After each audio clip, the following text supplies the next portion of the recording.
If you want to find the Geo-Archon, this is the only chance you'll get all year. Guess it's a good thing Venti brought it up earlier.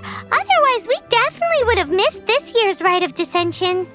Might be today, might also be tomorrow. Look, we're already in Liyue, so let's go ask some of the locals. Oh, right. About the Geo-Archon Morax. Did you know the Mora that we use is named after this god? But it's seen as impolite for people from outside Liyue to refer to the Geo-Archon by that name. So we should refer to the Geo-Archon by the name Rex Lapis, like the people of Liyue do.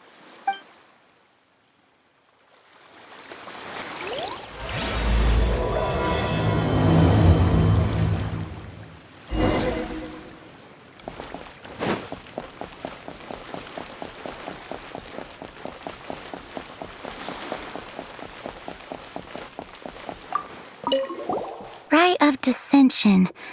Oh yeah, that reminds me. Isn't that today? Once a year, Rex Lapis bestows upon us his divine prediction, guiding us on how to run Liyue for the coming year. Last year, it was the Yuheng of the Liyue Qixing that was given the honor of asking for the divine prediction. Ooh, Paimon knows this one. Mondstadt is to freedom as Liyue is to contracts. Liyue has a strong focus on business and trade. The Liyue Qixing, the 7 leaders of the 7 enterprises of Liyue, hold true control over Liyue. That's what foreigners always say. But true control over Liyue will always be held by Rex Lapis. The Qixing is comprised of mere mortals. Rex Lapis is a god. Mondstadt's god is nowhere to be seen, whilst our god is forever with us. Stay in Liyue long enough and you'll see.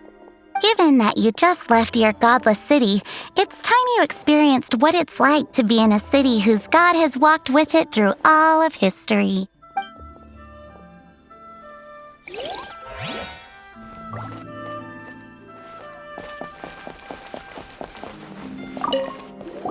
Oh, are you also foreigners here for the Rite of Dissension?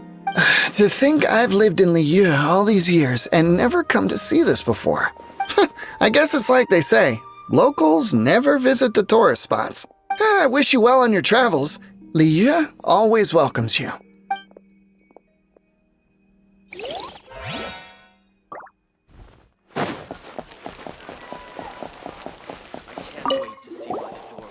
You too wish to bear witness to the Rite of Dissension? Me too. We all do. As a businessman myself, how could I not take interest in Liyue's most important business trends? The 17 predictions given last year made more than a few ripples throughout the industry. What's more, there's been a rumor going around that the Tianxue herself, Ningguang, has been acting secretly in the shadows. She wants the rocks created by Geovision holders to be exempt from taxation. Wow, that's some super professional legal stuff, that is. To be on the pulse of the predictions and the market is what makes this harbor what it is. Among the 7, Rex Lapis is the oldest deity. His keen sense of strategy is well trusted among his people. Understanding the predictions as soon as possible can make all the difference in making your fortune. Fortune? So where can we see this Rite of Dissension anyway? You're not at all close. Not to mention that if I gave you directions, as foreigners, you'd get lost along the way. So better to head to Yujing Terrace, to the high ground. It's the highest place in the harbor. Sounds like the best place for trying to communicate with deities, no?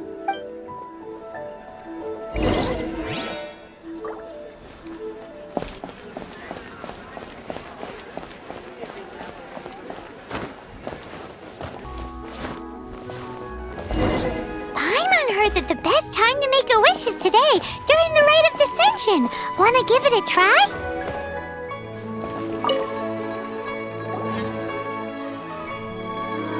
Oh, you also want a little Adepti luck too?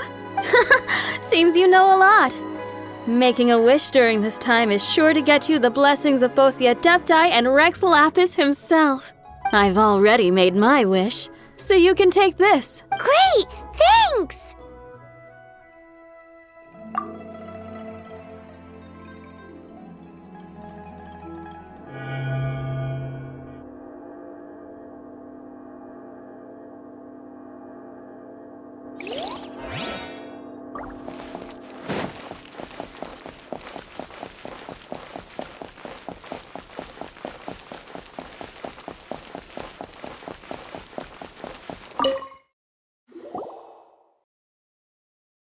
Your first time in Liyue? Actually, it's my first time to see the Rite of Dissension, too. Ah, look, that's Miss Ningguang of the Liu Xixing. Only those who have control in Liyue can preside over the Rite of Dissension. Oh yeah, not sure if you knew, but most of the Adepti appear in the form of various beasts. I heard that when attending these kinds of formal occasions, Rex Lapis himself appears as a celestial cross between two of Liyue's ancient mythical creatures. Ah, sorry, I shouldn't interrupt your wish. Please, take this.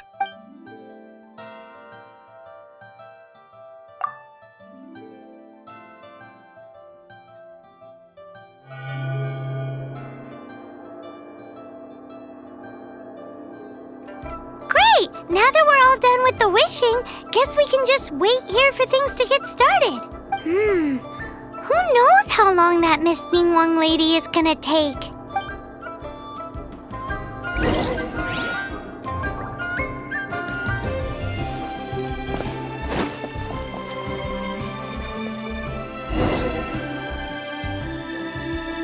Whoa, look at all the people! We gotta get up front. We can't see squat back here.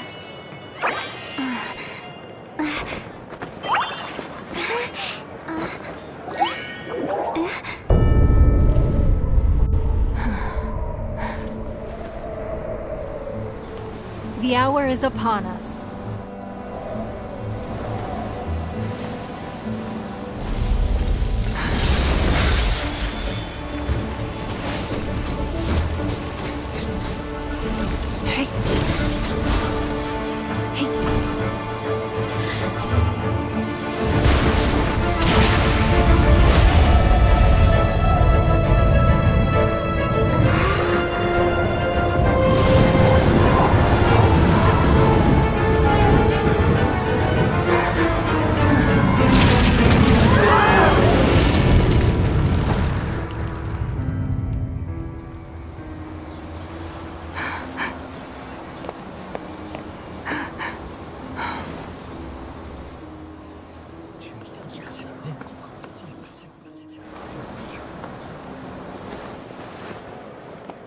Rex Lapis has been killed. Seal the exits.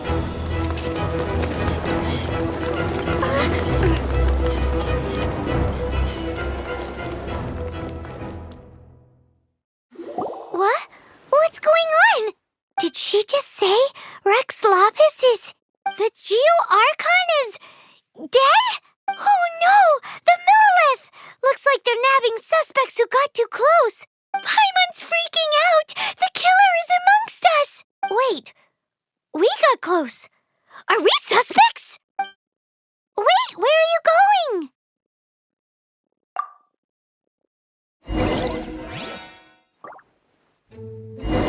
Oh no, there's a whole bunch of soldiers out there too! Your identity!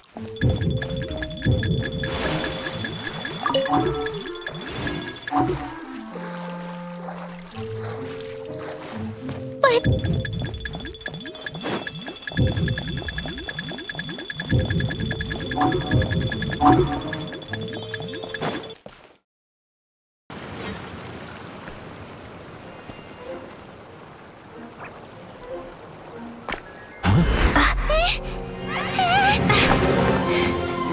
They're here!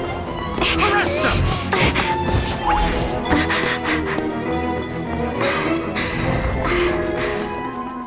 There's nowhere to run!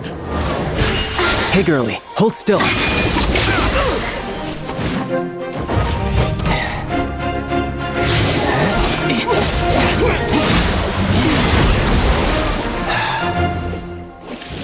Stop! Stop! Come with me.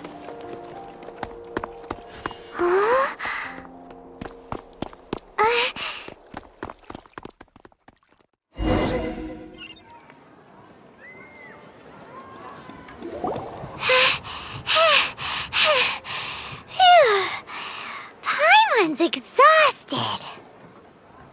So insensitive! You have no idea just how tiring floating around... Wait, just who are you exactly? Call me Child. Child? What, so we're supposed to dote on you? No, not at all. It's an alias of sorts. In Mondstadt, I don't suppose you came across a Senora by any chance. Senora? Child? You're Fatui, one of the Harbingers! Oh, no. Don't worry. I'm not looking for a fight. Senora gave you quite the bad impression, huh? Pfft, that woman. Can't say I'm a fan either. Right. Let's forget all about her, shall we?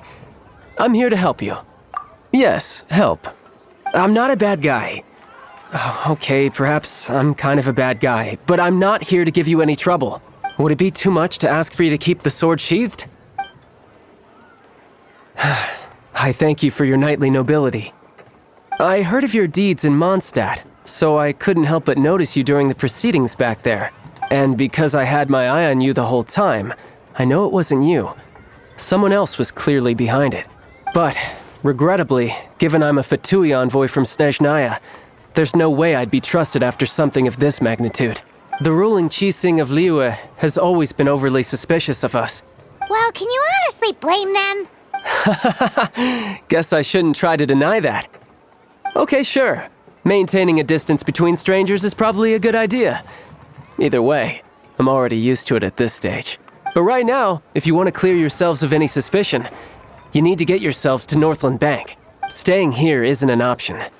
As the old Liyue saying goes, the walls have ears.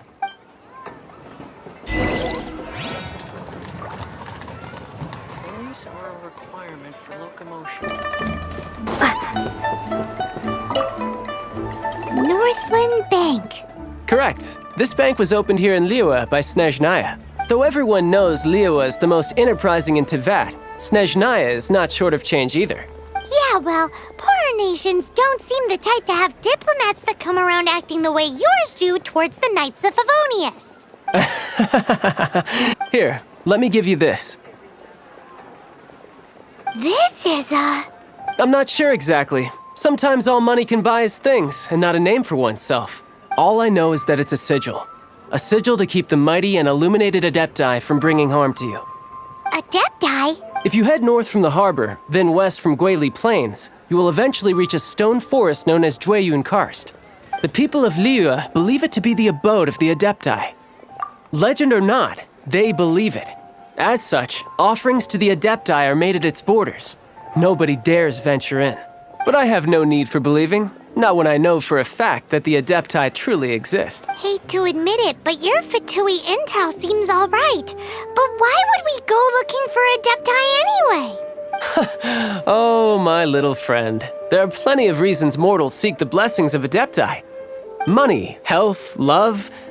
But you will go for justice. Justice?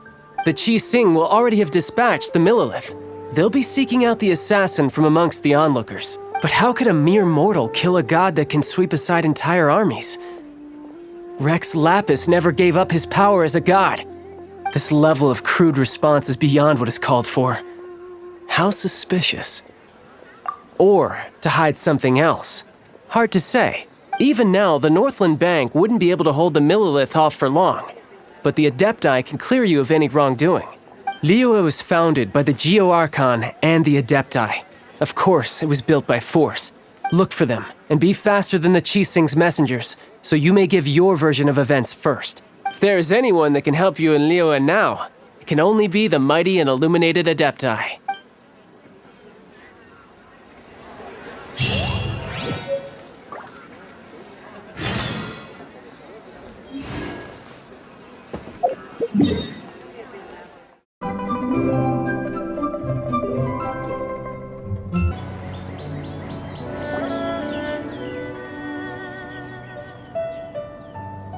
And who might we be? Those that dare enter Jueyun Karst.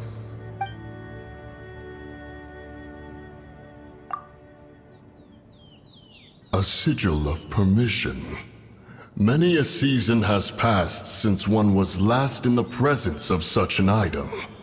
He before you is the mighty and illuminated Adeptus, Moon Carver.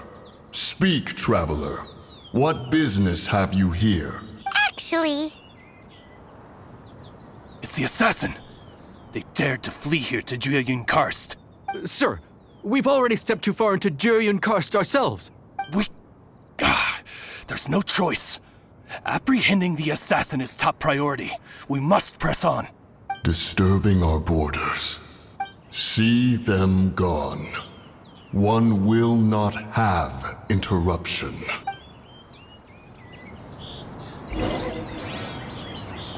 Who goes there? Attack! crumble apart!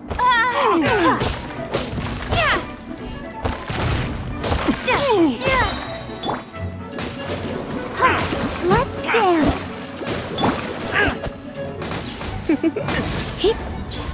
Take the target alive!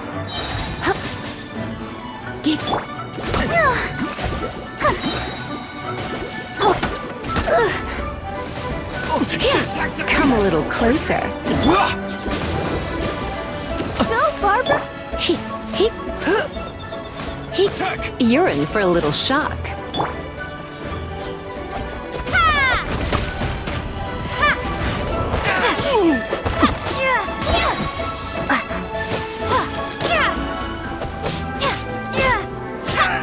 Take the target alive!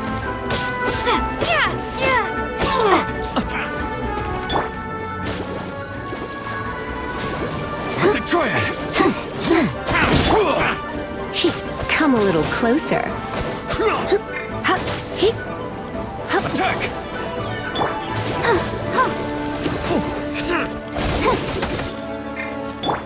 Crumble apart.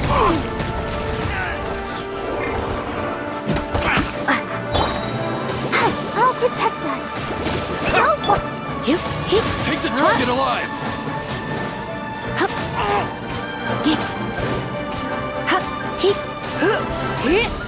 Take this!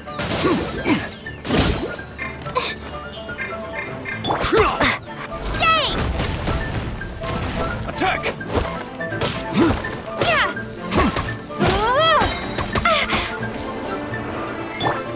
Let the show begin. Bested!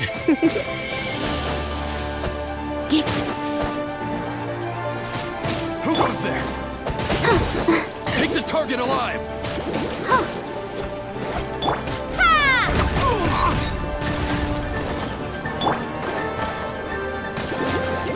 I'll protect us.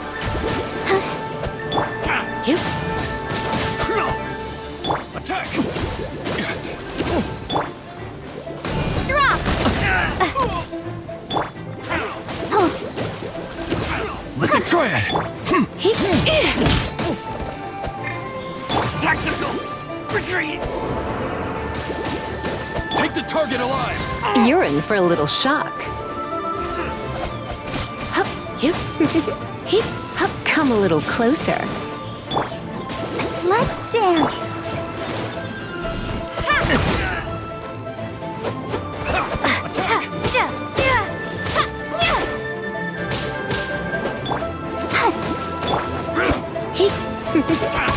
Take this! Come Come on, we can do it. Take the target alive! Go, Spirit Buddy!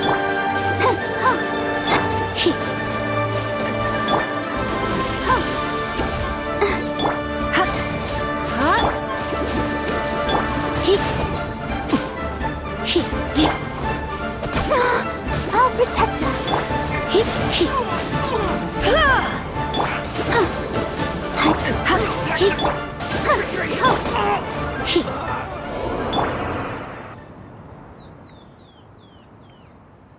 Well...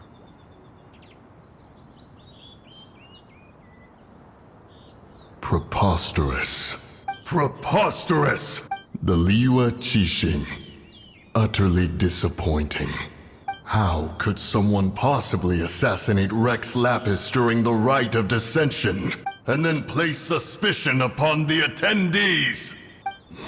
Traveler, of the unjust accusations placed upon you, one has become aware. The mind knows its answer. Though one must consult with one's fellows, lest the mind be misguided. Go, take your sigil of permission. Carry with you a message. Mountain Shaper and Cloud Retainer can be found here. Only fate will decide if you shall find them. Only fate. There exists a conqueror of demons, a guardian Yaksha. Go to Wangshu Inn. There you shall seek him.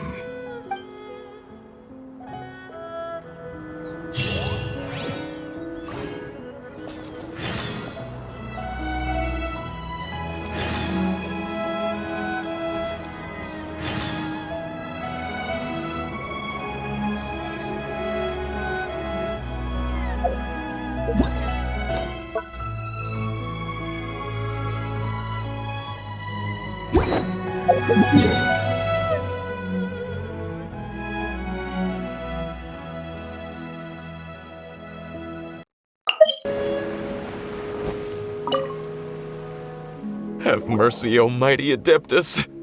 I beg you, show mercy upon me and my brother. Spare our lives. Who are you? What's going on? We asked you first. Oh. You enjoy safe passage in Jueyun Karst. It can only mean one thing. You must be Adepti messengers, sent here to rescue me and my brother. What is he talking about? Oh, have mercy, mighty messengers of the illuminated Adepti. I beg you to save us. My brother and I, we only came here because our family is poor, and we heard tell of treasures hidden in the amber of Mount Hulao. It was stupid of us. But all we wanted to do was find enough treasure to sell and support our family. We followed the path up the mountain, but suddenly, the amber, it swallowed up my brother Li Dang. I ran away and made it this far before it dawned on me. We were trespassers in the abode of the Adepti, and this was our punishment. I had no idea how to rescue my brother, so I just started praying for the Adepti to have mercy, right here on the spot. And now, at long last, 2 messengers come to my aid. What? We're not Adepti messengers. We just want to find the Adepti like everyone else. No, you must be messengers. You have to be. I have no idea which amber trapped him. Please, you have to rescue him. Thank you. Oh, mighty messengers of the illuminated Adepti. I promise that we will never be so foolish again. Paimon was gonna ask him about where to find the Adeptus, but he seems pretty one-track mind about rescuing his brother right now.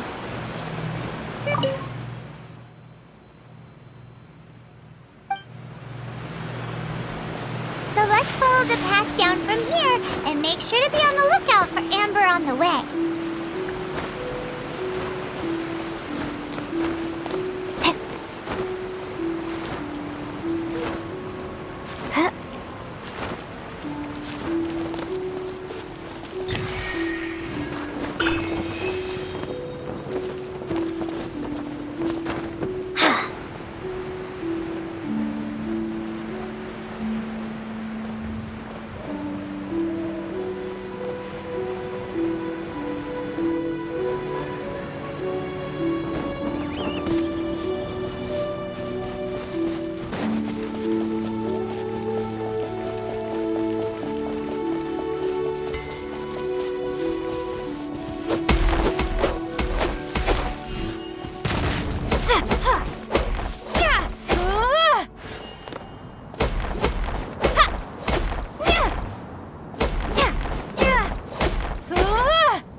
Answer from this world?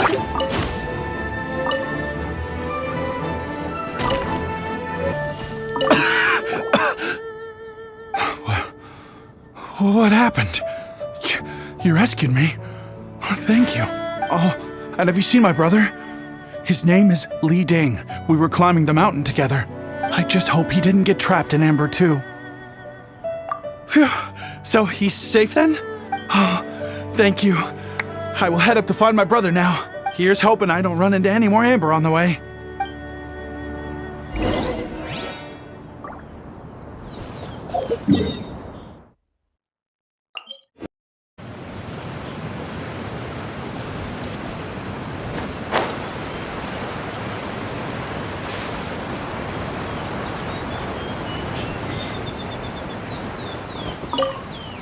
Thank you for rescuing my brother, O mighty messengers of the illuminated Adepti. What?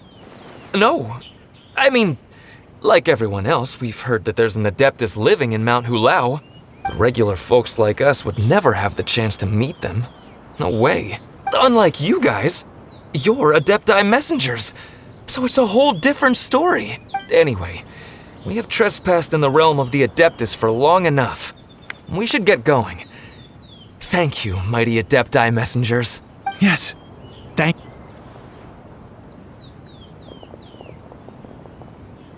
Boy, it'd be super helpful if we actually were Adepti messengers.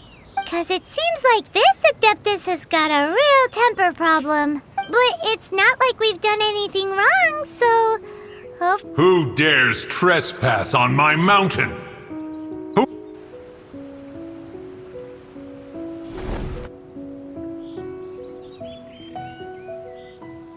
Foolish mortal, come forth and receive your punishment.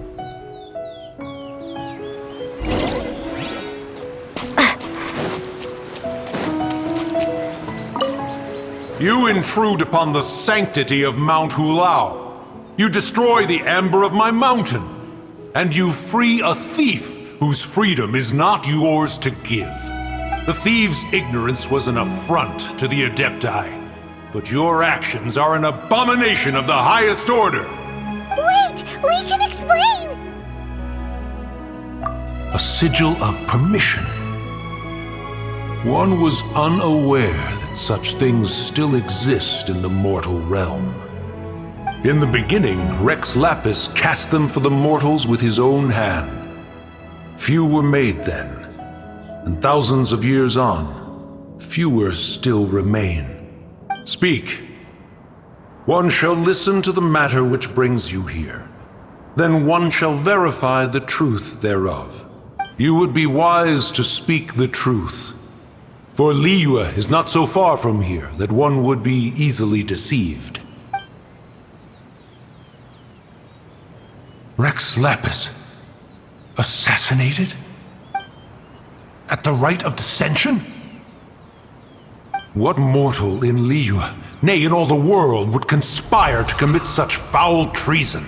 Or perhaps the more pertinent question is, what power in this world could aspire to achieve it?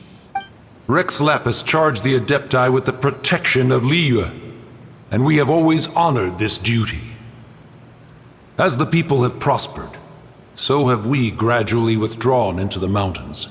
Indeed, this was a gesture of goodwill towards humanity. But now, alas, Rex Lapis, gone. Traveler, of the matter you have relayed, one has become aware. One now knows why Moon Carver has sent for us. Once one has dealt with certain matters here that require my attention, one shall convene with the other Adepti. Paimon can! Adepti always have magical powers in storybooks. Seems it's true in real life too. You know, like how grass is actually Adepti hair, and rivers are actually Adepti saliva. There must be something similar going on with the amber. Your nonsense knows no bounds. This amber is produced by a flower that one has planted here, called the karst crawler. The majority of the plant is hidden underground. When stepped on, It produces amber to trap the invader. After taking up residence here, one planted many karst crawlers to ensure that the tranquility of the mountain would remain undisturbed. Over the years, they have helped to prevent many disturbances. But in the process, they have also trapped many curious things. Oh, so the amber is alive? Correct. Thus, one may not leave this place in its current state, for fear of the risk to innocent lives in one's absence. One will depart as soon as one has attended to this matter. One trusts that the manner of your departure will be swifter in nature.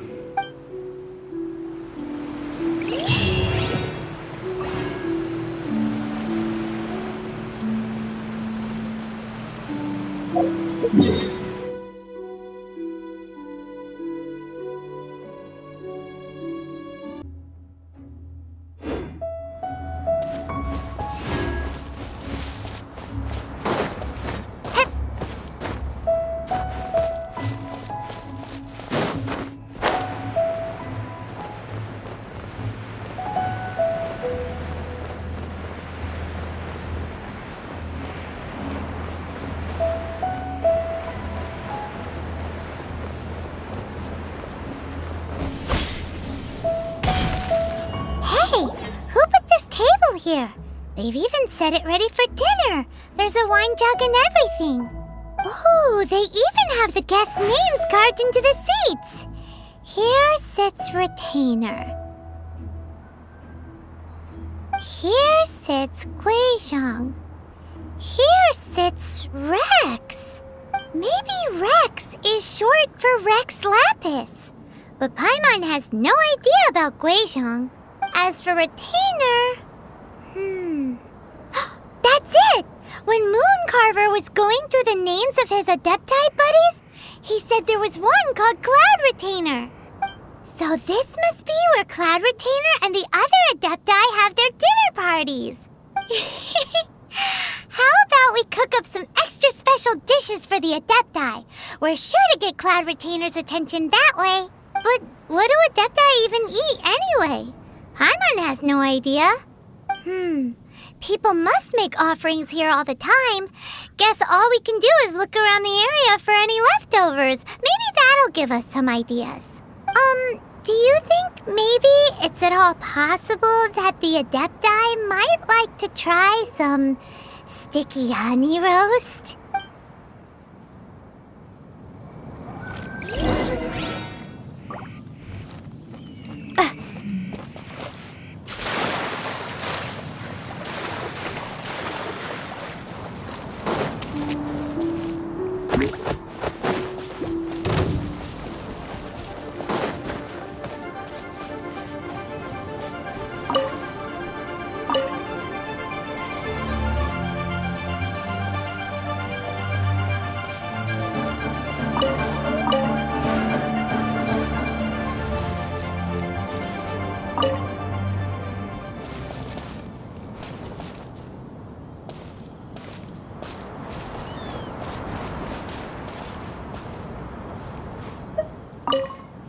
Someone has definitely cooked here before. Do you think they were making an offering? Looks like they didn't use all the ingredients. Let's see here. We got some snapdragon, some lotus heads, some tofu. Whatever they were cooking, it sounds complicated. Hey, look over there. They left some notes too. Yup, it's a doozy. Paimon's not surprised they had to write it all down. It's a lot to remember. We should read it carefully.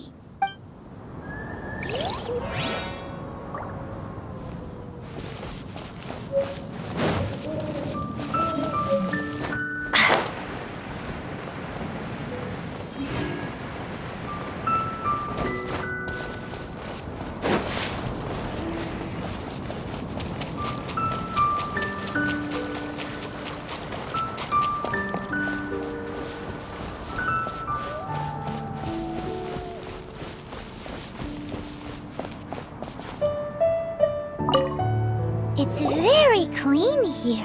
Whoever cooked here last obviously likes to keep things neat and tidy. Paimon bets they were making an offering to the Adepti. Looks like we got us some matsutake and some raw meat. And what do you know? The recipe is right here. This chef was a super organized person.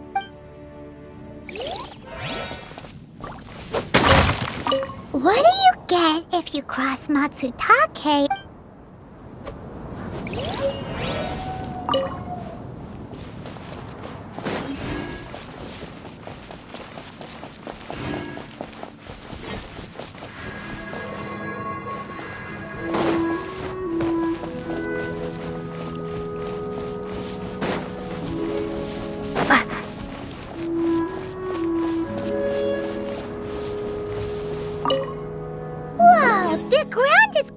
In flour. What a messy chef.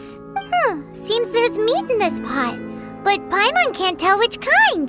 Do you think whoever cooked this made it as an offering to the Adepti? Paimon can't quite imagine an offering made of flour and meat. Huh? Our messy chef dropped a piece of paper on the floor. Ew, and there's a huge footprint on it too. But footprint aside, maybe it has something to do with this mystery dish.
Drop!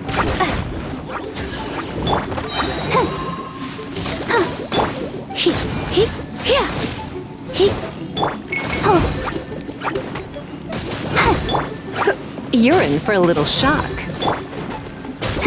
Let the show be...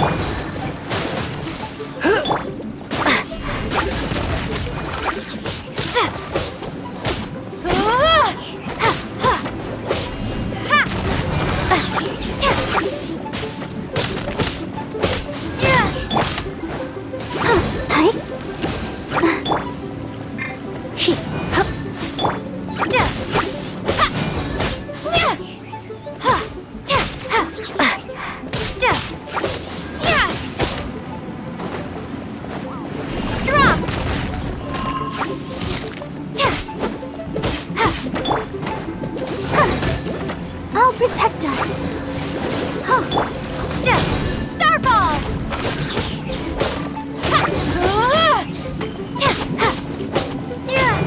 Drop!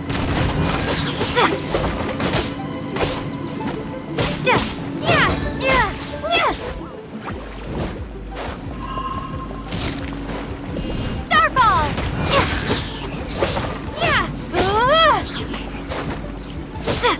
Drop!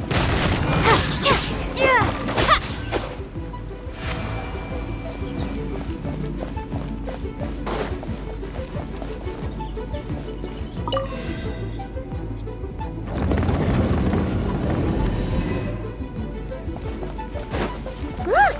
That platform is moving! So that's what this button is for!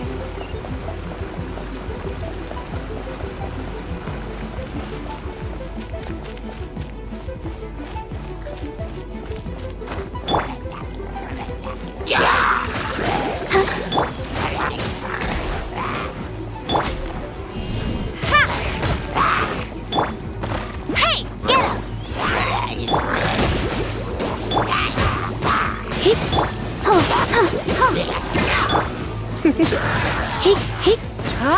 Yep.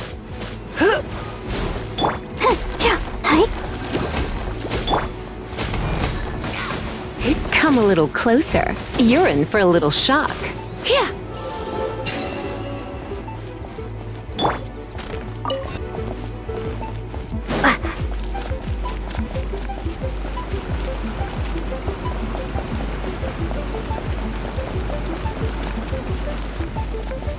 There's no way for you to get up there. Where's a wind current when you need one?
One is most impressed. The path that leads through this abode defies those of ordinary abilities. The one before you is the Adeptus Cloud Retainer. Now speak of the matter which brings you here. You surmise correctly. This place did one self-build, as did one design the mechanisms within. In fact, even Gui Zhang and Rex Lapis themselves found one's technological accomplishments to be worthy of commendation. This place is huge, and there are so many mechanisms. Do you really have this whole place to yourself? What's it even for? Did you build it as your private mechanism workshop or something? It's just like the stories say. The Adepti leave the human world, find somewhere to go be a hermit, and then they research and invent all these amazing things. One is simply not partial to the tedium of social interaction, and wished to find some peace and quiet. Find it one did. Shortly after which, you arrived bearing your sigil of permission. But enough. State the matter which brings you here at once. You have disturbed the tranquility of this place for long enough. Rex Lapis. Assassinated? How can this be? Such a heinous crime! Who would dare? The notion is so preposterous as to be unbelievable. One shall have to verify the truth of the matter independently. Perhaps one shall quash Liyue first, then convene with the other Adepti. Wait, what? Did you just say squash Liyue Harbor? Are you seriously gonna wipe out the whole city? Only a response of sufficient magnitude can negate the possibility of further incidents. It is as you say. We have protected Liyue Harbor under the leadership of Rex Lapis for 37 centuries. But in the face of this coup, by nefarious actors, exceptional measures must be taken. Yikes! Quick, you gotta think of something. She wants to squash Liyue flat, and it doesn't seem like she's bluffing. Exactly what Paimon was gonna say. We made all that delicious food and gave every last bit of it to you. We were hoping you might help Liyue out, not wipe Liyue out. Or at least let's, discuss it first. Can't hurt for you to get a second opinion. Contract? A cruel irony that you should appeal to the notion after the merciless murder of the god of contracts himself. The people of Liyue seem quite content to dispense with their contracts. They are quite adept at taking that which is composed of black and white and turning it gray. Nevertheless, since you come here in the name of contracts, far be it from one to abandon one's own contractual obligations, least of all when you come bearing a sigil of permission. Rex Lapis infused these sigils with adeptal power when he first cast them. That power once aided humans in battle. Most of the sigil's power has long since worn off. It is but a keepsake now. This keepsake cannot be taken as proof of your trustworthiness. One must investigate the claims that you make independently. This, no doubt, is Mooncarver's very reason for summoning us. Your audience with the Adeptus before you is now concluded. Leave at once.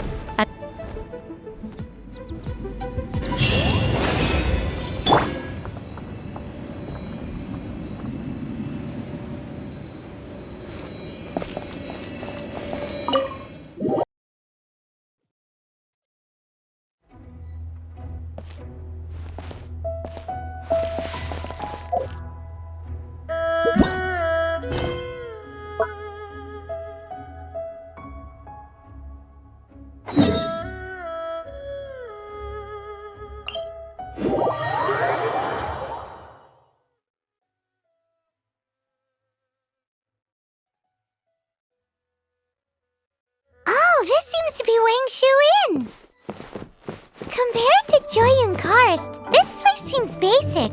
Are we really gonna find an Adeptus here? Let's take a look. Paimon reckons he'll be on the balcony. Doubt we're gonna find him in the kitchen.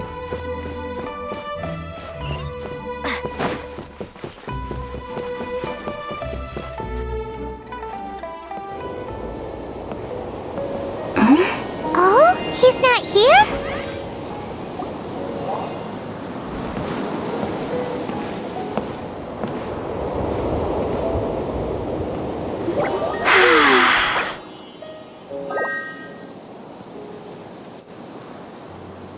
To the blind, everything may not be as it appears.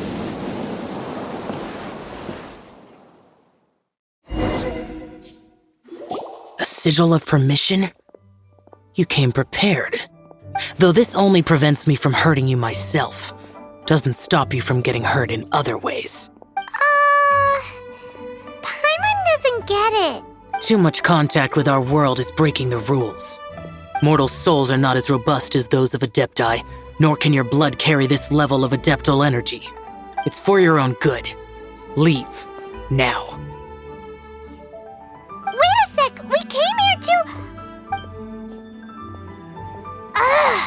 Paimon's peeved! All he does is think about himself! Paimon wants to give him an ugly nickname. But if you tick off an Adeptus, the only thing you'll probably ever find in treasure chests is cabbages. Blech. Guess we should go ask the boss lady of the inn about just how she manages to talk to Adepti.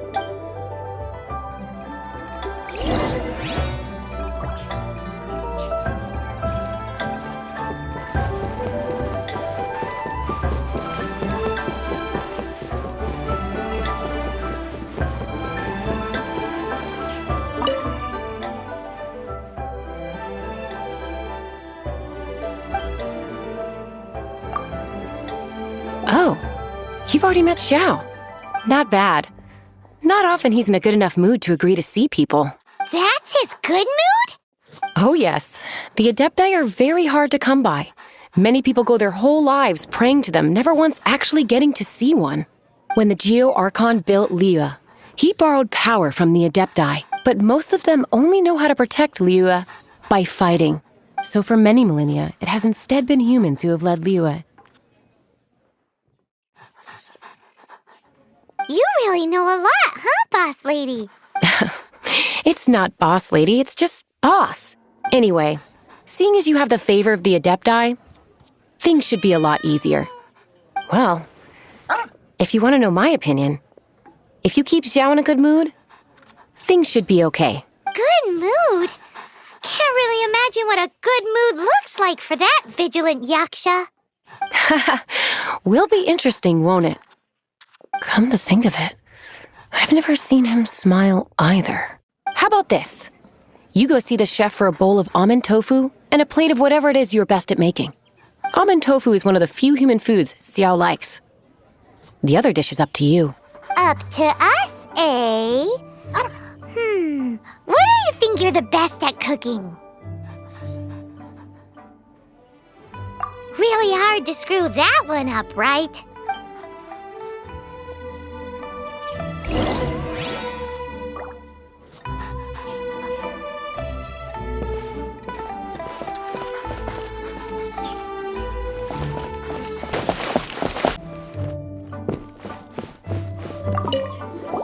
Can't you see I'm on a break, kid?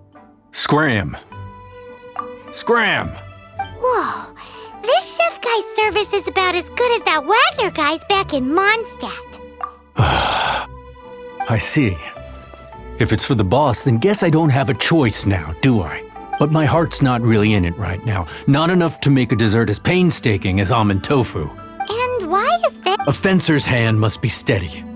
So too must the hand of a chef. But my hands, they're not steady. Because, a traveler once told me that this inn is haunted. And then just now, in the kitchen, I saw something. Something not right. This chef looks so intimidating, but speak of ghosts and he becomes weak. I keep thinking, even Wangshu Inn isn't safe. I can't keep a steady hand for something like almond tofu. All right, in the name of high-quality almond tofu, we need to go check this kitchen out.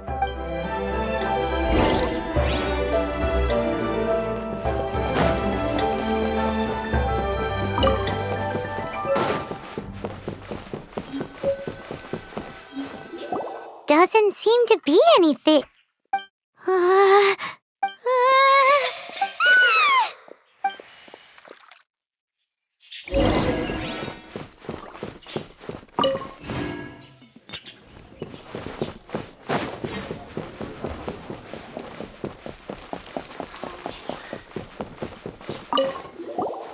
What? You saw it too? There really is a ghost! What? How could I? Okay, so he's useless now. What do we do? Forget it. Let's just go see the boss lady again.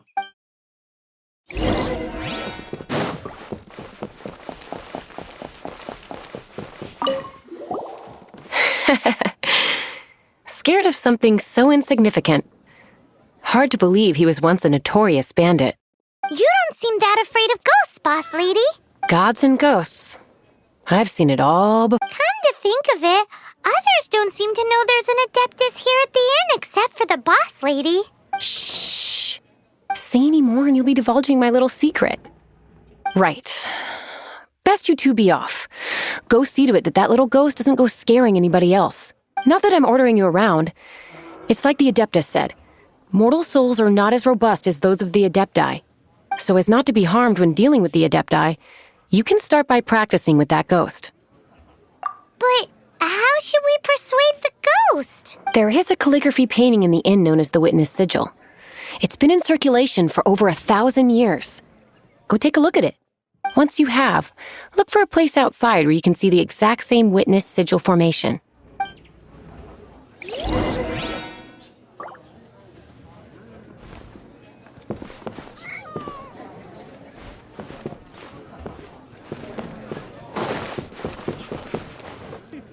The healthiest drink is tea.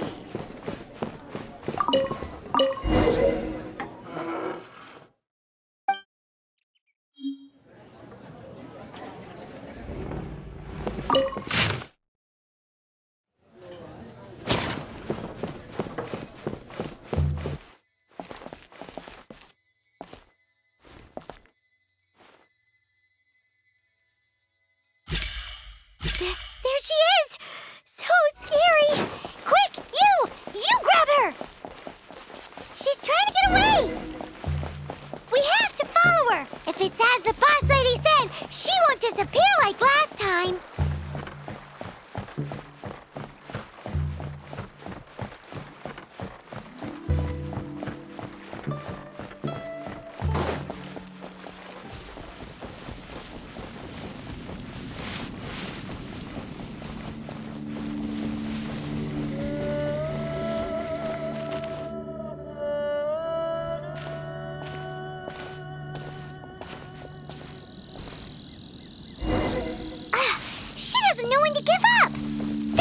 Decrepit ruin guard? Surely it's not possessed. Oh, let's dance. Yep. Come a little closer. He, yep. He,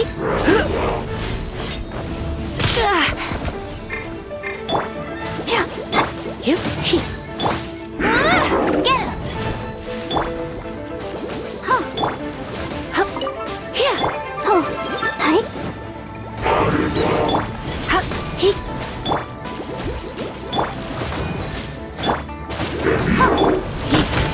Get him. I'll protect us.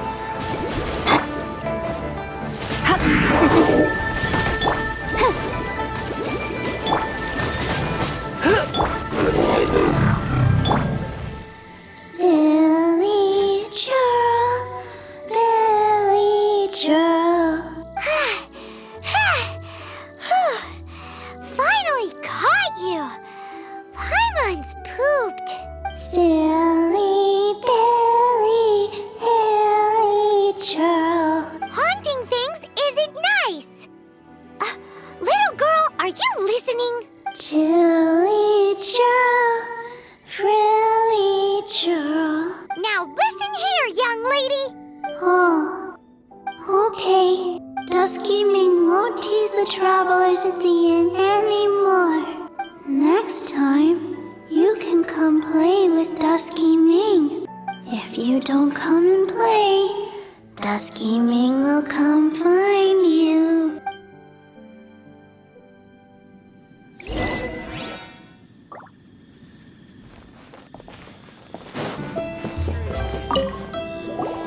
What?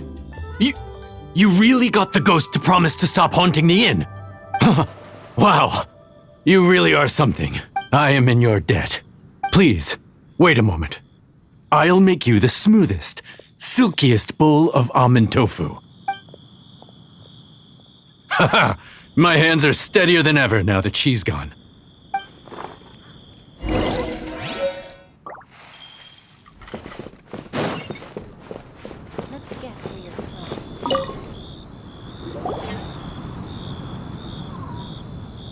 You two, again. Wait, don't go disappearing again!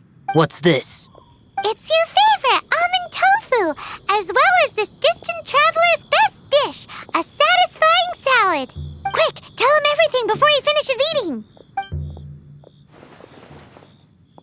Rex Lapis. How could this be? I can't imagine it. Though times have changed, I've never imagined a Liyue without him. The ruling Qixing. Just what role have they played in this? I will seek Mooncarver, Mountain Shaper, and Cloud Retainer. It is time they too made their decisions. Adepti do not turn on their responsibilities. I have my reasons to not want to be tainted by the mortal realm, but responsibilities are responsibilities. Our god is the god of contracts, after all. Wait, Paimon still has one last question. That Dusky Ming, she's... When conquering demons, on occasion, you can come across spirits who have never hurt anyone, yet are also not yet able to be moved on. So I asked the innkeeper and the boss if they could keep her here for a time. So really, Wangshu Inn was looking after her. Really keeping a wide range of business going, huh?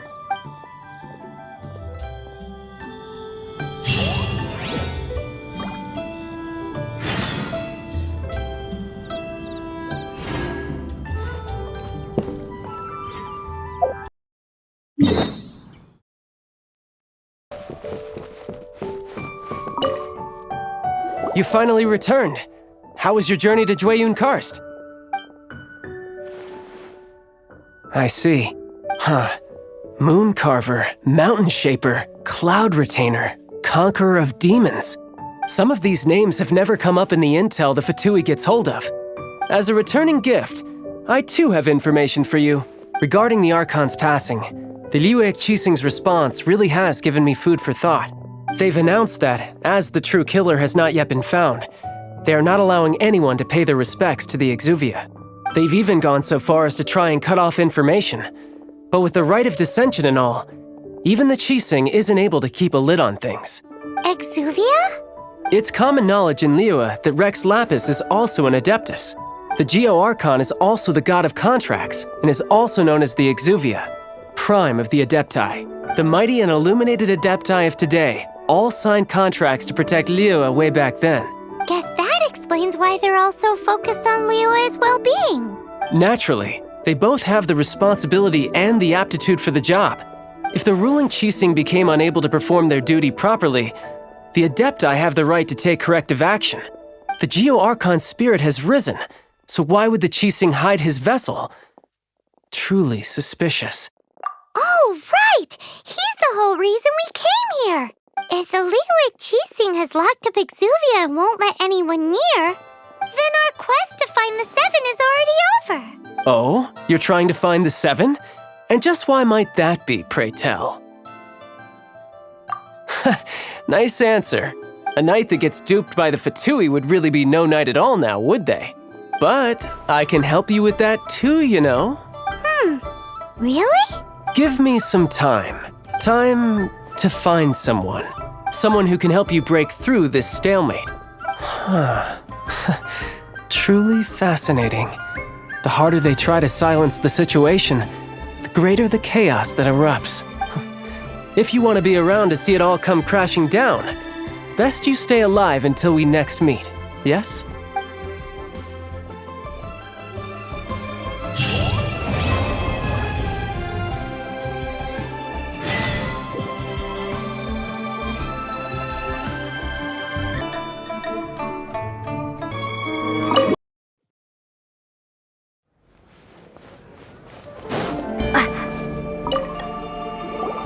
Welcome, friend of child, and congratulations on the first day of your illustrious career with the Fatui. You sound remarkably sure of yourself. Remember, we are mere mortals. Our ideas are fluid like water. Only the Tsaritsa truly has a will as solid as the permafrost. But back to the matter at hand. Child tells me that he has upheld his end of your agreement. What agreement? Oh, the thing about him helping us find a guy? Correct. Child promised he would find someone to break the stalemate. And the Harbingers do not break their promises lightly. Ah, where is that guy anyway? Child is currently at Liyue Pavilion. Oh, Paimon knows this one. There are two styles of cooking in Liyue, known as Li style and Yue style.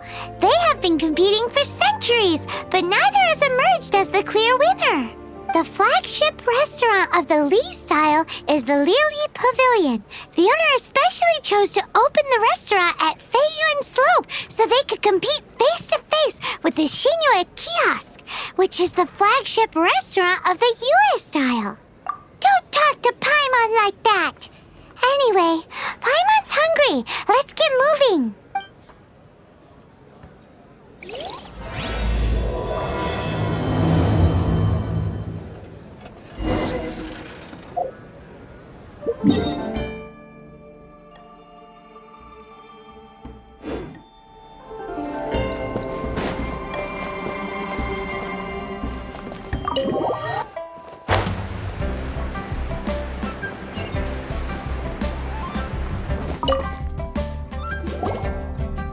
Aha, you made it.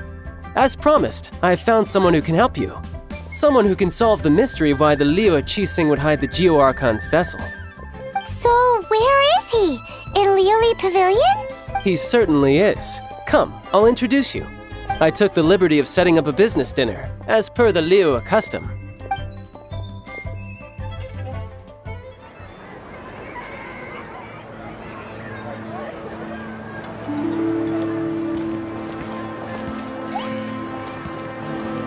Welcome back, sir. You honor us with your patronage. Mr. Zhongli is awaiting your arrival in the room you booked.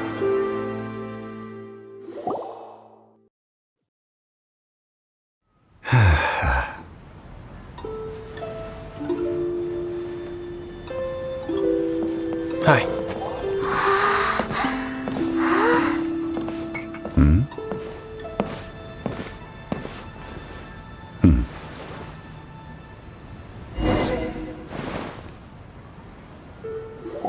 Allow me to introduce Mr. Zhongli, consultant to an organization known as Wang Sheng, and a trusted associate of the Fatui.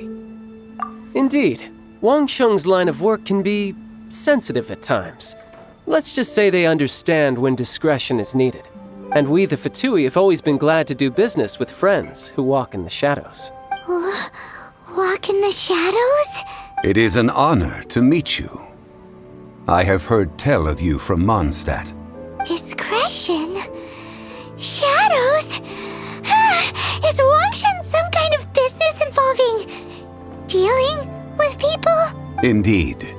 It is as you have guessed. The Wangsheng Funeral Parlor organizes burials. We ensure that those who pass on do so in peace. Huh? Did you think he was some sort of hired killer? The Fatui calls many such people friends, but the Wangsheng Funeral Parlor does not dabble in such business. Well, ostensibly. Well, they are still...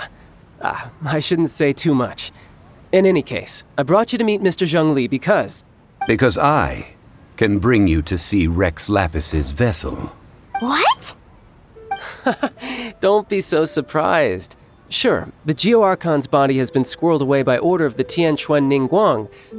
But first, let's hear what Mr. Zhongli has to say, shall we? Rex Lapis may be the prime of Adepti, but he is ultimately an Adeptus. Many Adepti have left us over the millennia. This is the inexorable trend. The times have changed. You must have felt it too when you were at Jueun Karst. As you have seen, the time of the Adepti is ending, and the time of mankind is slowly dawning. In years past, Liyue's tradition was that a huge memorial service be held to mark the passing of every Adeptus. But this time, the Qixing have made no attempt whatsoever to respect this tradition. It is sacrilege.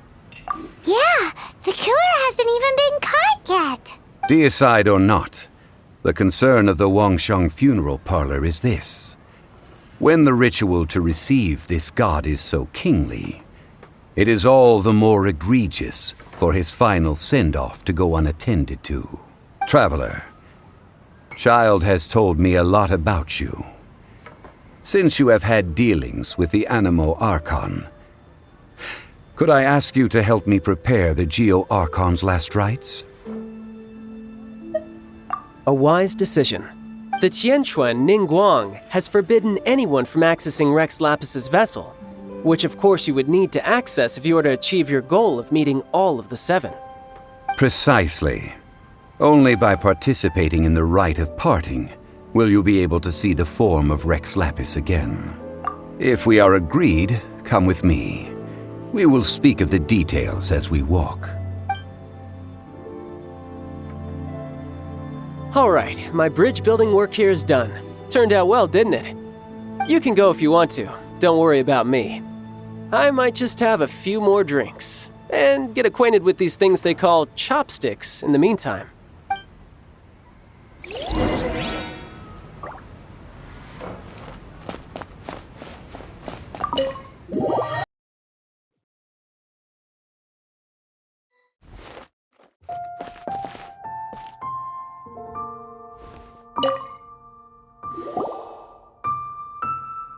After having experienced the land of the absentee Archon, traveler, how does it feel to know that our Archon and Adepti are here all around you in Liyue?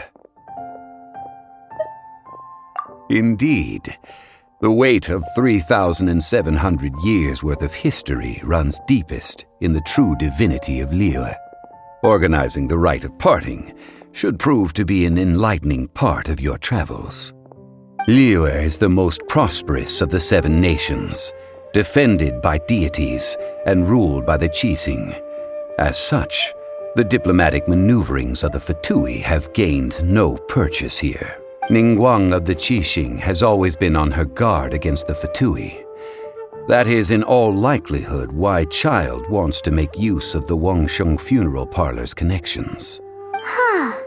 What would Child get out of us doing the rite of parting anyway? I neither know nor do I wish to know. As far as I am concerned, the Fatui are merely financial sponsors. I only wish for Liyue's traditions to endure. These are the advance funds that Child has provided. If you use them up, you can go to him to apply for any subsequent funding. Wow! Well then, let us be off. The first step in our preparations shall be to obtain some prized Noctilucous jade worthy of a deity.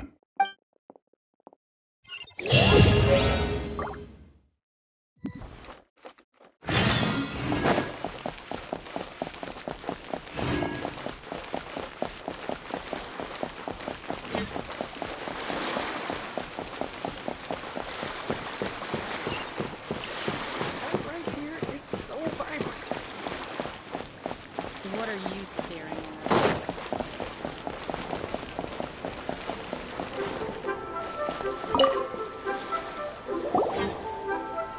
Welcome to the Jade Mystery, my good friends. Would you like to try your luck betting on Jade? This could be your lucky day.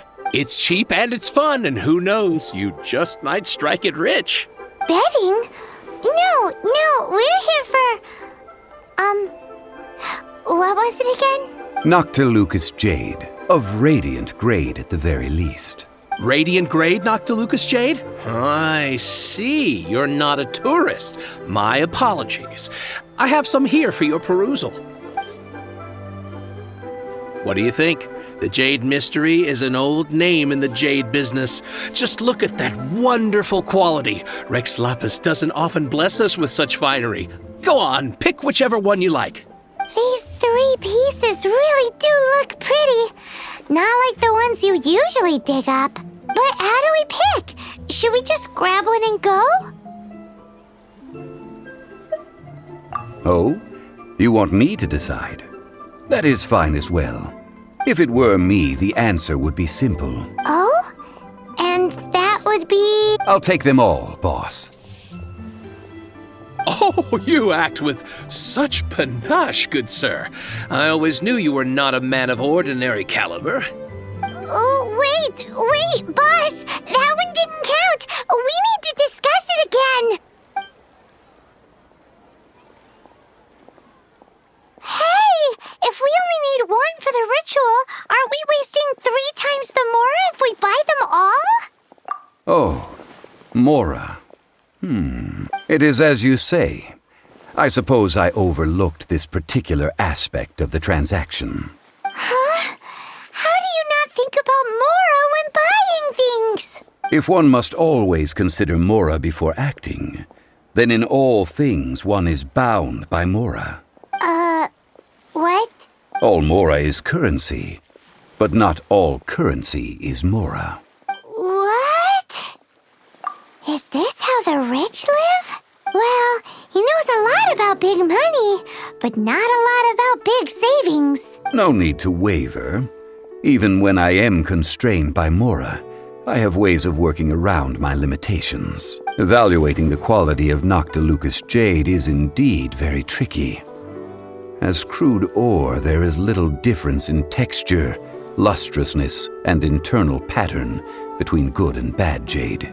Only after the item made using Noctilucous Jade has taken shape will you be able to see whether it is up to par or not. If you return to those crafty merchants to quibble, they will counter by saying that your crafting bench is to blame or that your heat control was poor. Whoa! To think it's that easy to get cheated! But there is a way to truly evaluate this jade, and a true insider would know it. A fool sees the pointer and misses the moon. What does that mean? If you point at the moon with your finger, a wise man knows that you are pointing at the moon, while a fool will only see the finger. The patterns, the facade, these are all the finger. Noctilucous Jade is a mystical stone used to light up the darkness, and so its brightness is the important thing. It is the moon. Noctilucous Jade of excellent quality would have superior pyroaffinity. In other words, the bluer and brighter the luster of the ore under high temperature, the higher its quality. I have imparted the priceless secrets of the jade trade to you. Now, all that's left is to put it into practice. Priceless, huh? Paimon's just said that we might never be able to use it again. We're back to buy some rocks, boss. But can you let us burn them first? Burn them? You can't do that, my friends. If you were to do so, what would I have to sell? That would... well... fine. As you wish, then. How about this? I can take a small sample of all 3. I'll take a bit of a loss. We'll count it as a friendly gesture. Don't worry. I know the rules. As long as we can prove that it is good jade, you will not take a loss. All right. Take these as samples. I've carved them off with a knife and tagged them to boot. Aren't these too thin? Even paper's thicker. No, even a bug's wings are thicker. These are almost see-through. Stingy? I've already been very generous. Any more and you may as well have my neck. But wouldn't something this thin go poof if we held it to the fire? It can't be helped. Trying to deprive a merchant of his profits would be like forcing a ravenous wolf to vomit up the food in its stomach. Nonetheless, under the right conditions, these thin slices will serve. What sort of conditions? While we add the high temperatures using pyro, we can use hydro to reinforce it from within. This way, the samples will not disintegrate immediately. Oh! Oh, sir, to think you were this learned. Thank you for your understanding. Strictly speaking, asking for samples when we have not yet agreed to purchase the goods is unfair. Trade in Liyue must be based upon fairness. Well, guess we just need to find a place to try this out. Oh, Paimon remembers! We once saw this big pot down at the Data Upa Gorge in the camp of the hilly churls from the Meaty tribe. It's real sturdy and should be able to take the elemental reactions. Now, let's pack those samples up and make a move.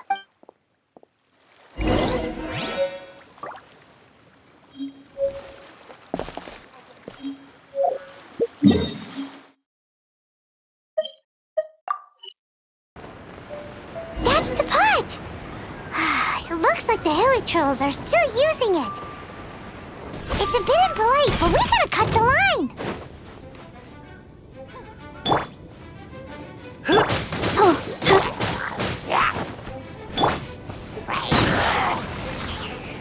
Windblade!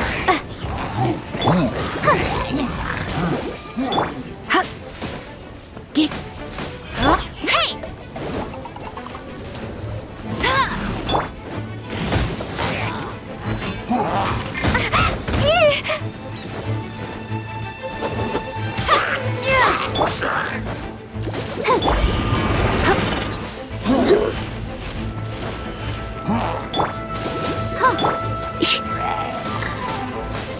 Go, Barbara, go!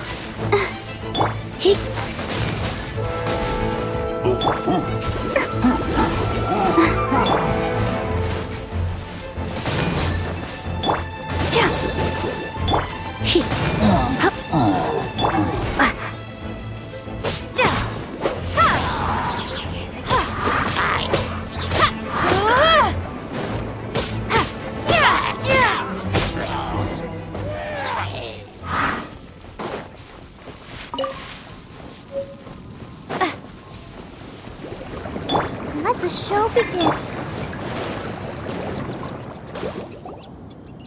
There's still soup in here. These hilly churls sure have big appetites. This soup looks like it could be used as our hydro-elemental protection. Let's fire it up and begin our experiment. We're ready to go. Paimon will help remember which one of the three is which. Use pyro to keep making the pot hotter until we get the results we need. Mr. Zhongli said that the shinier and bluer the ore gets, the better it is, so pay close attention.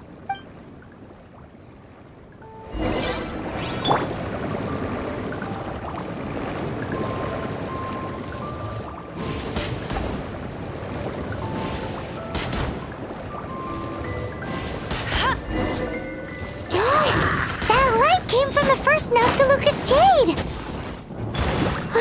Hilly trolls are surrounding us again. Were they attracted by the light? Such nosy neighbors. Let's take care of them and continue again after.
Noctilucous Jade, didn't it? More Harry Churls? They don't give up, do they? Looks like they're mad that we ruined their food!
Jade, wasn't it?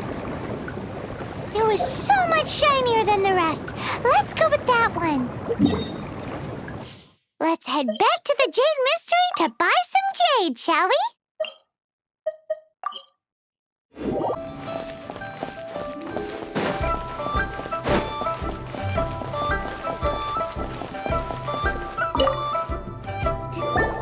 You're back, my friends. I've kept the goods for you. Which of them would you like? Exactly! That's the one Paimon remembers too! No problem. If you have your eye on this one, you can have it. Then we'll take a box of the third type of jade. Done. All the same, and pardon me for asking, but I'm curious. Whatever do you need this much top-quality Noctilucous jade for? I suppose it would not hurt to tell you. We need them to make implements for the rite of parting. Parting? Oh, dear. I'd heard the rumors, but had given much thought to them. This means that Rex Lapis really is... Oh, it's hard to believe. Even though the Jade Mystery has been in decline, we have always been under his protection. It is said that when our Lord lost his way while going incognito in the city 200 years ago, it was a spoon from the Jade Mystery that he had used to sample the local delights. Alas, all things must pass.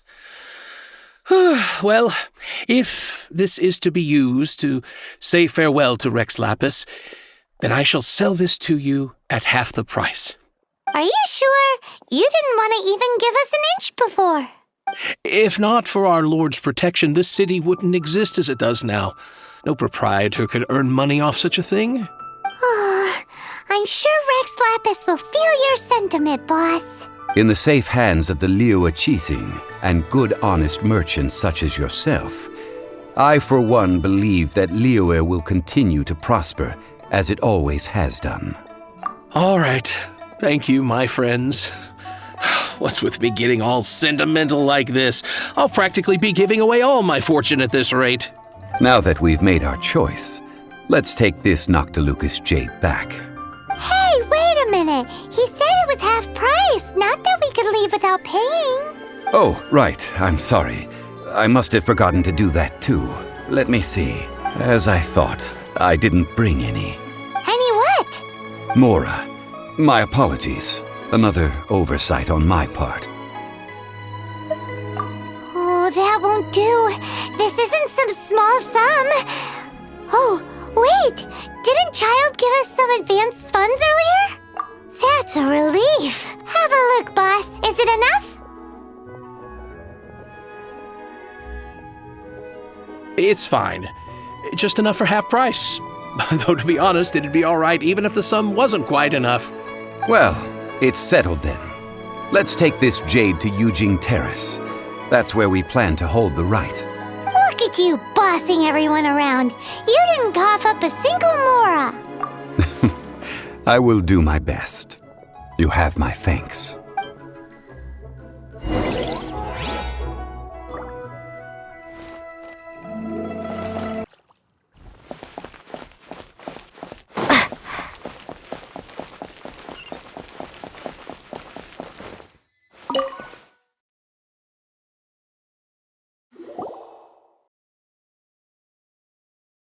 We can leave the jade here.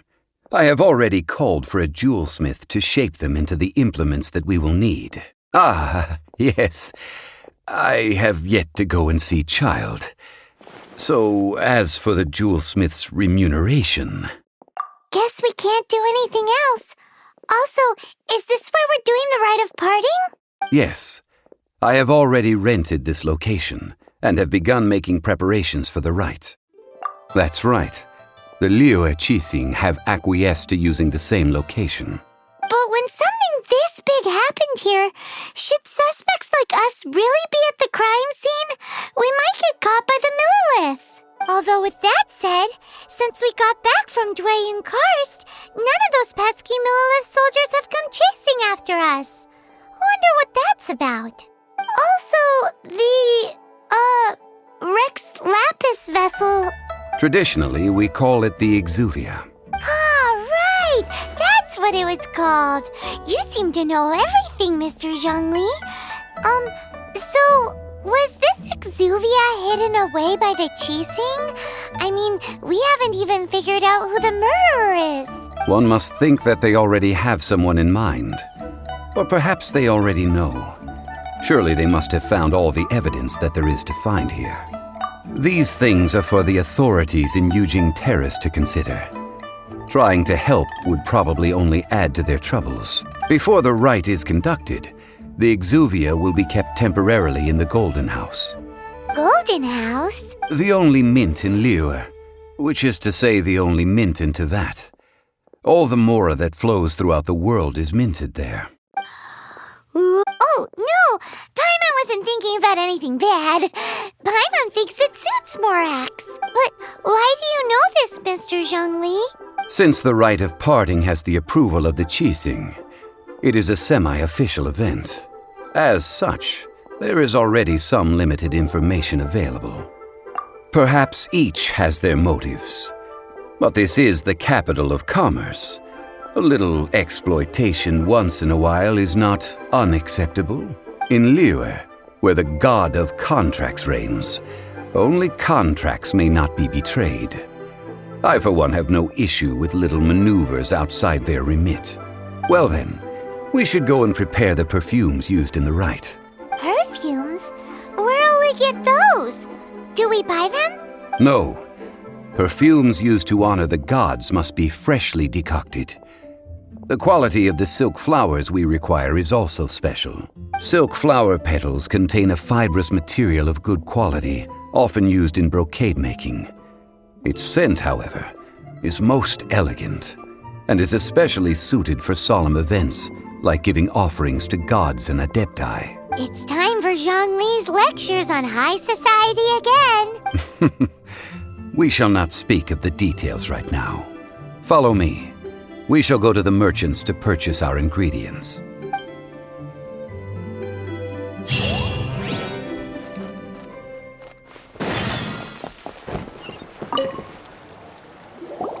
Hey, boss, do you sell silk flowers here? Silk flowers? We certainly do. Which kind would you like? Which kind? The good kind? The best kind? Remind Paimon what kinds there are again? Ugh, you ignorant shoppers. Always coming in here with your stupid questions. Golden House Maiden, Valley Weaver, and Fate's Yearning. One of each to start with, if you don't mind. My goodness, this gentleman is quite the connoisseur. You two must be his servants. Please refrain from any further attempts to contribute. Now then, please peruse at your leisure. Do let me know if you have any further thoughts. Silk flowers exhibit different properties based on how their environmental conditions differ from their ancestral habitat. Nevertheless, these are fine specimens, excellently preserved. Just look at the abundant foliage here, and these stamens, glamorous as a maiden of the Golden House. This strain is an evergreen, and mostly grows under complex hydrological conditions. By contrast, this variety thrives in any dark, damp location, often in large clusters. Morphologically, it is distinguished by the profusion of petals and densely packed stamens, though its powerful scent gives it away just as easily. Lastly, this strain is quite the recluse. Unlike its exuberant cousins, flowers and foliage are minimal, and when in season, it has a subtle yet enduring scent. It was first discovered by the ancients when they scaled the mountains in search of the Adepti. Silk flowers have all but disappeared from the wild today due to geographical changes over Liyue's history. Most are not grown by horticulturalists. Wow! A true connoisseur. Most of that was news even to me. I possess but a smattering of trivial knowledge. My traveler friend is the one to watch. They are on track to set foot in every corner of the world. Oh, Mr. Zhongli, you're way too humble. So, which silk flower did you want anyway? I'll take them all, boss. Again? How can I put this? When purchasing opera tickets, it is natural to decide based on which singer has the most melodious voice. The same logic applies when purchasing a pet bird. But this silk flower purchase is not an analogous case. The same logic does not apply. Perhaps you don't know. Tradition states that we should decoct perfume from different subspecies of silk flower when making an offering to a statue of the Seven. Rex Lapis will then make his own choice between the scents. Like several other tedious and complicated traditions, this one has become simplified over time. But this is the only rite of parting to take place for one of the Seven in 3,700 years. As such, I do think we should honor tradition down to the last detail in this case. Now that's settled, a question. Do you have any mora on you? You forgot to bring money again? Zhongli. If I may interject, did I hear you say that these flowers are to be an offering to the Lord of Geo himself? Yes, in a sense. Gosh, well, why didn't you say so? I heard the awful news about what happened at this year's Rite of Dissension. It would be bad luck to say it out loud, but I've been worried about our dear Lord ever since. I'm worried that everything I've heard is true. Since these flowers will be used to glorify our Lord, they're free of charge. Just don't forget to pass on my regards. Are you serious? Why wouldn't I be? I would be nobody if not for Rex Lapis. If he hadn't written those poems in praise of my wares, they'd only be worth a fraction of what I can sell them for today. Huh. So much folklore here revolves around Liyue's deity making cameo appearances in support of local businesses. Thank you, boss. I think I speak for all of us when I say that your generosity has saved our skins. Our skins? You were the one who forgot to bring money. Please, it's the least I could do. So, now that we've got the flowers, how do we make the perfume? Ideally with the help of an expert. Unfortunately, none of my acquaintances have personal experience in the art of decoction. Talk about first world problems. Hence, I need you to help by asking around in the city. Try the common folk, especially women. So this time we get to go around town looking for nice-smelling ladies to talk to? Paimon likes this job. I will wait for you near the statue of the Seven. Meet me there when the perfume is ready. Maybe we can find some good candidates at the Adventurers Guild. Let's ask Lan! She's master of the Liyue branch, right?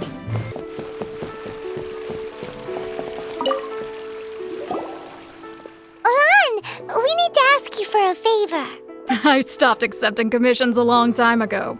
Sorry, you two, but you'll just have to ask another adventurer. Oh, it's not that kind of favor. It's just a teeny tiny thing. Wow. Do I look like the kind of girl who wears perfume to you? I think you're underestimating the kind of person I am. Well, Paimon thinks you smell amazing. So come on, Lan.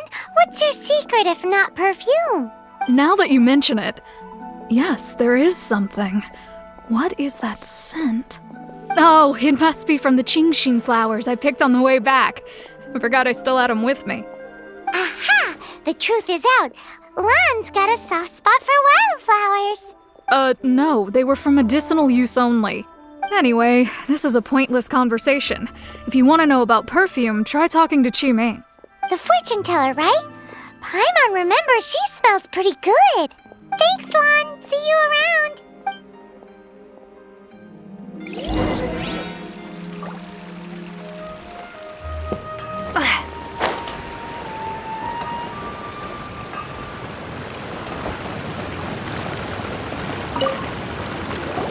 Hello. How may I help? We've come to ask you a question. Perfume? I rarely think to use it, let alone about how to make it myself. That said, some of the cosmetics I use are scented. Perhaps that's the cause of this confusion. Since I usually set up my stall by the docks, I avoid perfume like the plague, because Celestia forbid those lusty sailors catch a whiff and come hunting for the source. That's the worst thing Paimon's heard all day. While we're on the subject, have you never heard anyone mention Ying-Ar's homemade perfume? Ying-Er? Oh, as in scent of spring, Ying-Er? Yes, that's her. Many a rich family's daughter has gotten her to make perfume for them. Apparently, her homemade product is better than anything you'll find on the market. Great! This is just the intel we need. Finally, we're getting somewhere.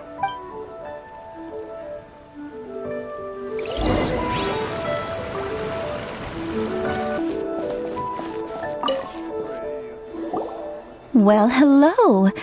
You found me at last. I've been waiting for you. What? How did you know we were coming? Oh, I heard a rumor about a couple who were snooping around town looking for a sweet-smelling lady. Actually, I was starting to worry you wouldn't find me. This is the ultimate test of my appeal, after all. Snooping around? Why are you making it out like we're bad people? What can I say? People love to talk. Maybe you ought to be more discreet in the future if you don't want word to get around. Relax. I know why you're here. You want to get your hand on my homemade perfume, don't you? What kind would you like? 3 in one go. My goodness. You have extreme tastes for someone your age. Maybe the rumors I heard were true after all. You're on the prowl and need some sweet-smelling ammunition. Is that it? Is that the best you could come up with? Even if you were genuinely offering perfume to a deity, that doesn't explain why you'd need 3 kinds. Sorry, your story just doesn't hold water. Zhongli was right. People don't remember this tradition anymore. As one of my favorite poems goes, "O cherry tree, begrudge not thy blossoms as they are deflowered in the spring, for come winter, even thy sturdiest wood shall wither." That went over Paimon's head a little. In short, I'm happy to help.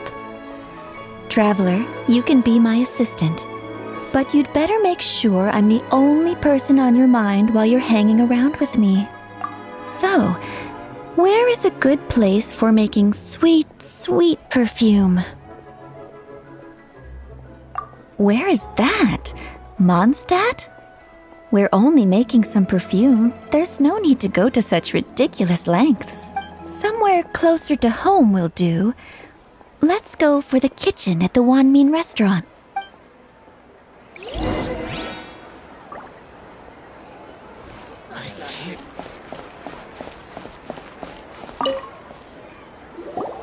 I've had a word with Chef Mao. We can start work now. Are you ready to please me? What did you say? I meant make me proud. As my assistant, obviously. While I'm setting up, you can go and fetch some water. Try something new at the One Mean Restaurant. Should I say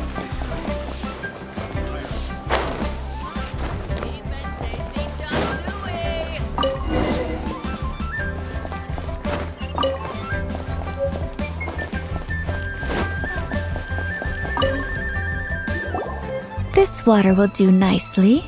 Now, I need you to extract the silk flower essence using a crafting bench. Perfume making uses an altogether different technique from alchemy. Here, let me teach you. Very carefully, take hold of the mortar and pestle. Gently does it. You need to keep your wrist firm so your hand doesn't slip. Now, use your strong hand to stir it with a persistent rhythm. Keep going until the juices start to come out. Ooh, you're a natural, like a fish to water. Now, take these and try it out on your own using a nearby crafting bench. Don't forget to do all three. They look visually identical during the essence extraction process, but I will put them into separate containers when the perfume is ready.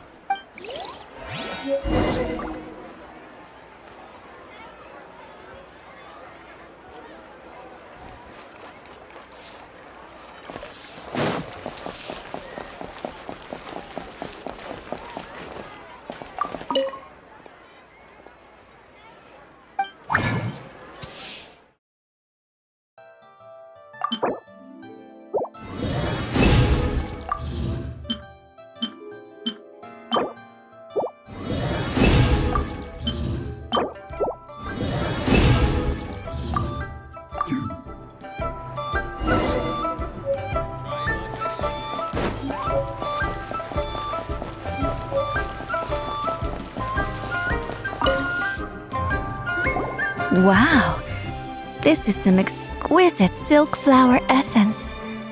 On to the next stage, the most important one of all. The essence is placed into water and simmered over low heat until most of the water has boiled off. You must take care to control the heat during this process. If the temperature goes too high, it will affect the scent. So please, focus on controlling the heat. This is the final step. Don't waste a drop of that essence now.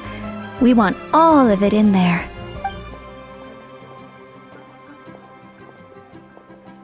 All three perfumes are ready.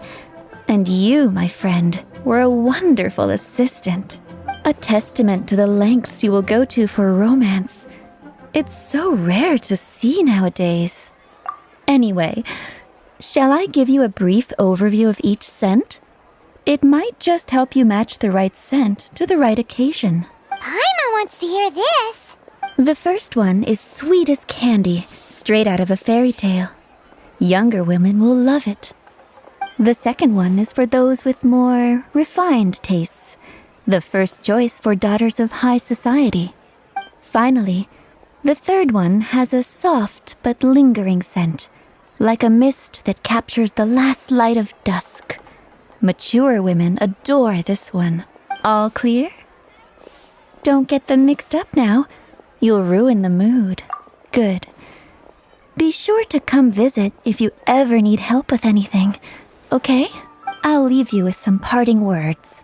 One who tries to sail 3 boats simultaneously should be careful not to go overboard. Come and hang out with me at Scent of Spring sometime, okay? Let's take these 3 perfumes over to the Statue of the Seven.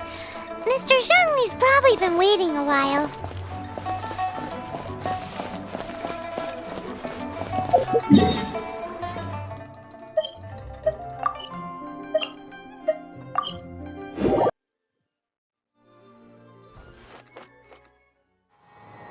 Mr. Zhongli, did we take too long? You were just staring up at the statue. You're back. Don't worry, I haven't waited long.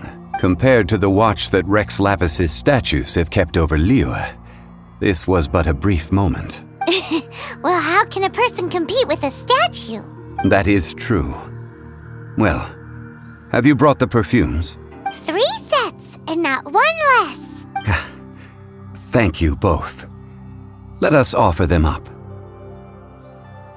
This is the first kind of perfume. Miss Yinger said that it's sweet as a dream, and it's liked by younger ladies. This is the second kind. It's got an elegant smell, and the daughters of high society love it. The third kind has a gentle but lingering fragrance.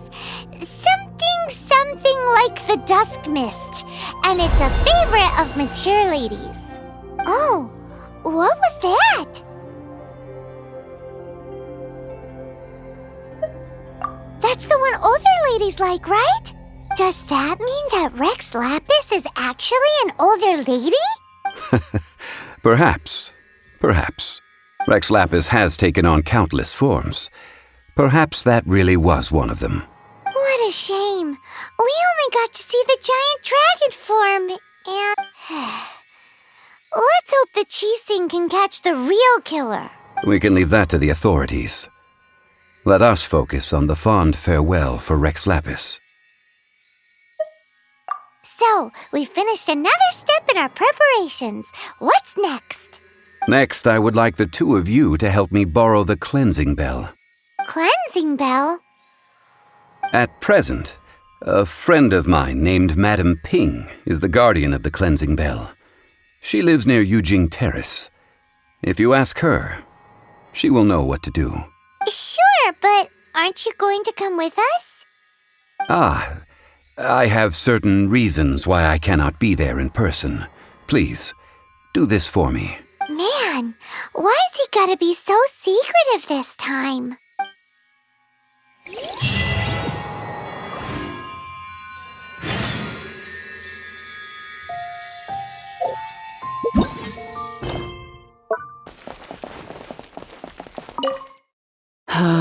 All things must change. Youngster, are you here to admire the flowers? But it's a shame. These glazed lilies have almost all withered. What happened to them?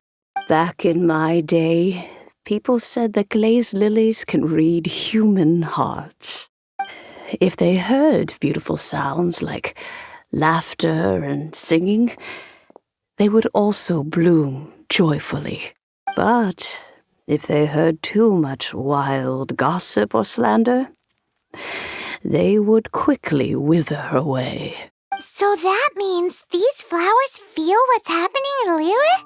Yes, the rumors of Rex Lapis's death are no small matter. They are everywhere. Some say it was a Fatui plot. Others say that the Qixing made it all up. And still others think that which lies in the deep is breaking free. This harbor is like a mountain of dry tinder. One spark, and the fire will consume us all. Well, I shall say no more. This old woman's grown too old and naggy. Did you have something to say, youngster? Borrow something? Oh, you've come to borrow the cleansing bell, yes? Apart from that, I don't have anything of value that you youngsters might want. But it was not originally mine either. That trinket used to belong to a friend of mine. I was a vain beauty when I was young, and I would pester him for that bell all the time. He could not dissuade me, and so he gave it to me. But he said that if someone should come to borrow it, I must not be loath to give it away. It has been many years, and who knows how many times someone has come to borrow this bell. Still, though, I can't recall when it started. It's been a long time since anyone has come to borrow it. Oh, these old bones are so slow to look for things. I doubt you can wait that long. That's right, Granny. We'll follow you back home and search for it ourselves. And, we can help with chores if you have any too. All right, children, there is no need to worry. I didn't place the bell very far away. Do you live near here, Granny? Whoa, but this is Eugene Terrace. It's gotta be expensive. Oh, an old lady like me can't afford to buy a place in this city. See this ceramic teapot? My entire household is in here.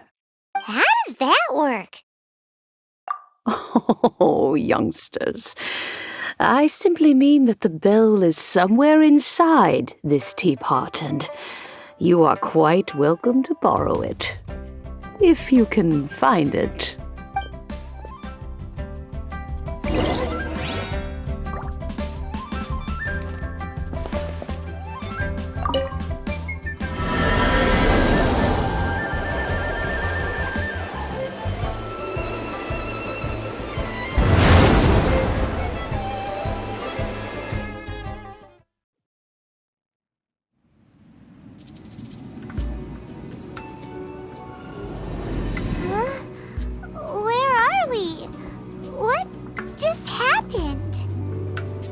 Youngsters, this is where this old woman keeps all her things.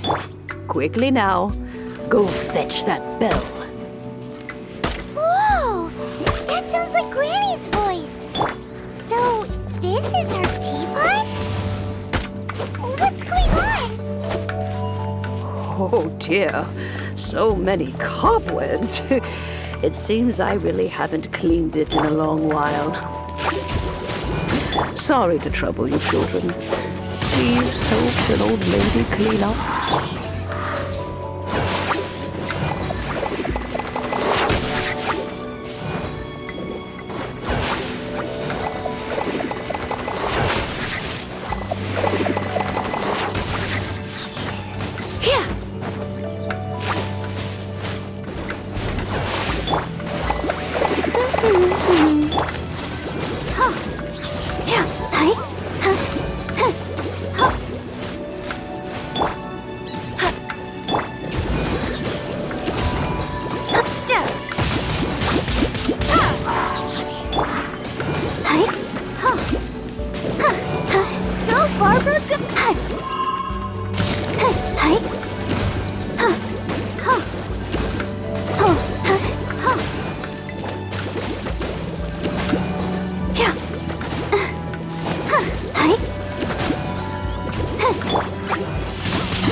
Hee, yep, hee.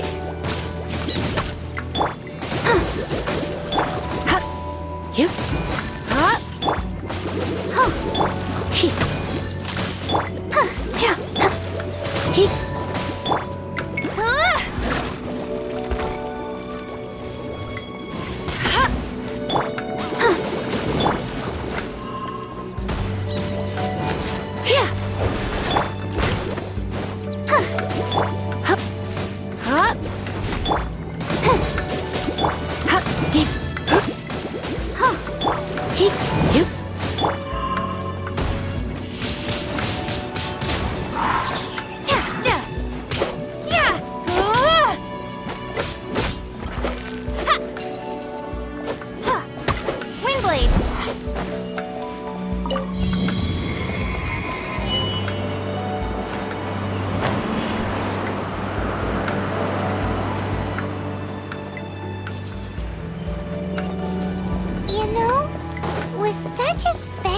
teapot and the cleansing bell? Do you think this old granny could also be an adeptus? Paimon's more and more convinced that she's an adeptus. Don't they all live in Jillian Karst? Why would she stay in the city?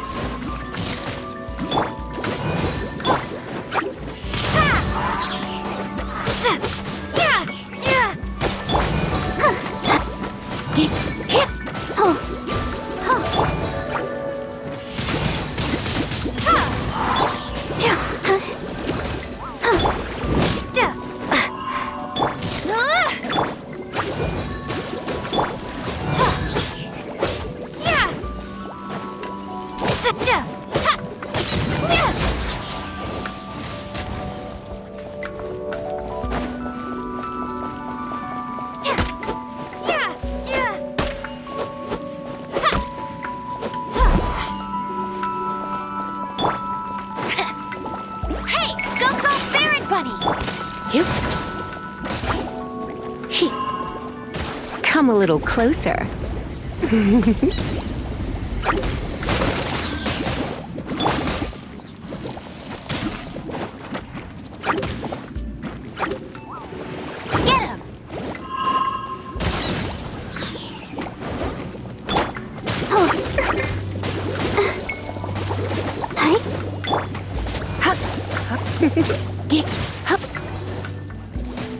Try not to enjoy this too much.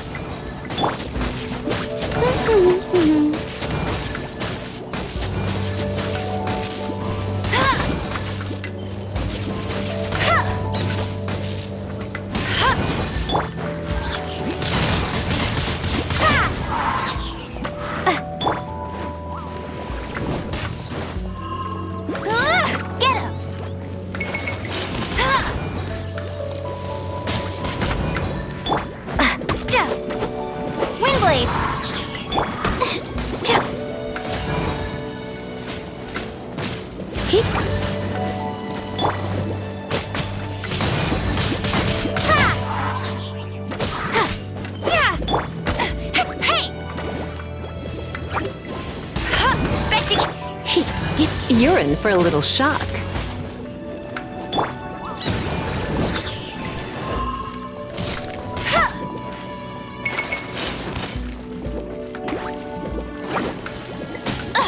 I'll never surrender! Let's dance!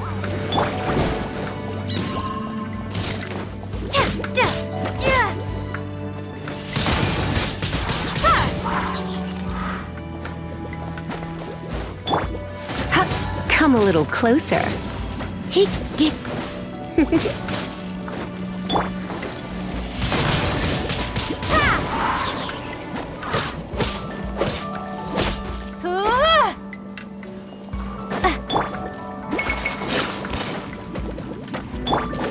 Let the show begin.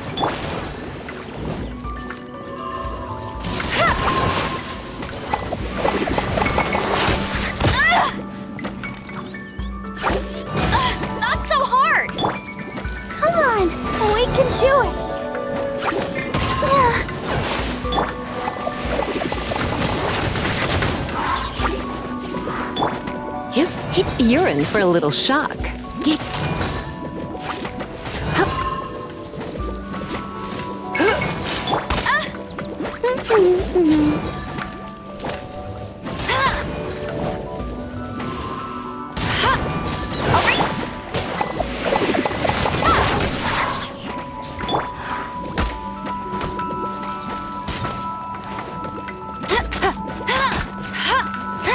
I'll race you there!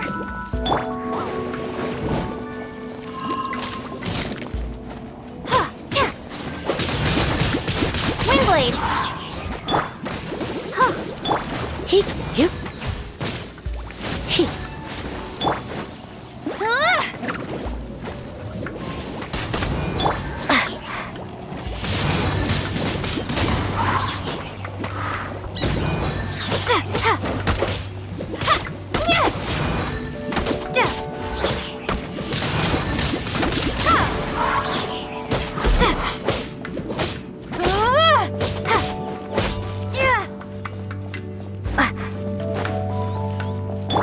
I'll protect us. How many levels does this teapot have? It would be nice if we had one of these too. Or at least we wouldn't have to camp outside.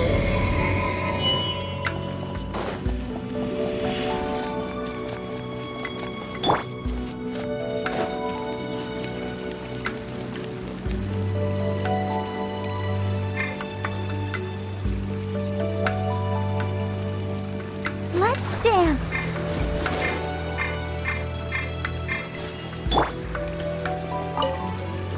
Oh, you found it.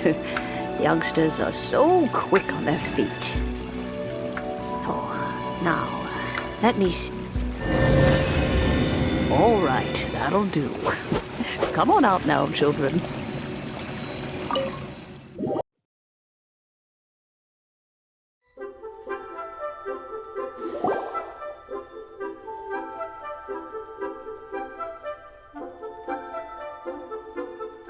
Oh, in and out in no time. You youngsters really are quick.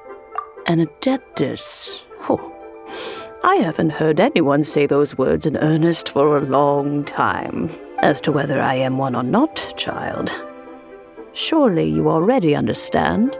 Paimon kinda knows what you mean, but is also kinda confused. Are you really giving us the bell just like that, Granny? Don't you think it's weird? Something's just happened to Rex Lapis and then we come running up asking for it? Oh, don't be silly. Liyue Harbor has been through a great deal in its history. In that time, it has seen the departure of countless adepti. But no matter what, we have always performed the rite of parting first before any other matters. To cry, "Catch the murderer," at the top of one's lungs, but ignore the rite of parting. That, to me, is what is wrong-headed. Now that you have come to borrow the bell, I guess that perhaps an old friend of mine has finally decided to take matters into their own hands. So, why would I be unwilling to lend you the bell? Oh? Well, if it came to that, they would find a certain old lady knocking at their door. We haven't met in a while anyway. It would be nice to share a drink and chat. Well, you must have things to do. Since you have the bell, you should return. Oh, and do tell the person who sent you that if they have time, they can come over for tea. I don't have much to offer, but you can always count on an old lady for a pot of tea. We will. Thanks, Granny. Peaceful neighborhood.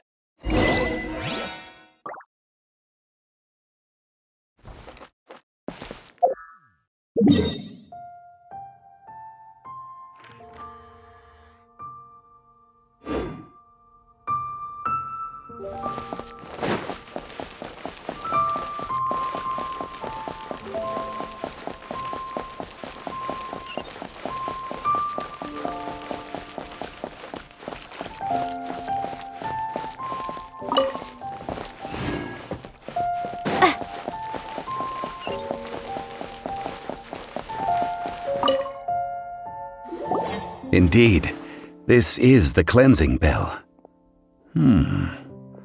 It's in good condition. Let's place the perfume we've prepared inside. Of course. How would I know that the bell was with her otherwise? That's suspicious. But if you don't want to talk about it, we won't pry. Oh, yes, that old granny asked us to tell you something. If you have the time, you can come over for tea. I don't have much to offer, but you can always count on an old lady for a pot of tea. That tone does not suit you. Still, her teapot is indeed very good. There are none better for brewing tea. When a suitable time arrives, I'll bring a spot of fine tea and pay her a visit. So what's the next step in our preparations? Next, we need to purchase kites. Ooh, Paimon loves kites! Are you taking us kite flying? Is this our break time? No. Kites are children's toys, yes. But they also play various symbolic roles in Liyue's rituals. I will explain it to you. But our next course of action should probably be to purchase the kites first. Oh, sure. Curiouser and curiouser.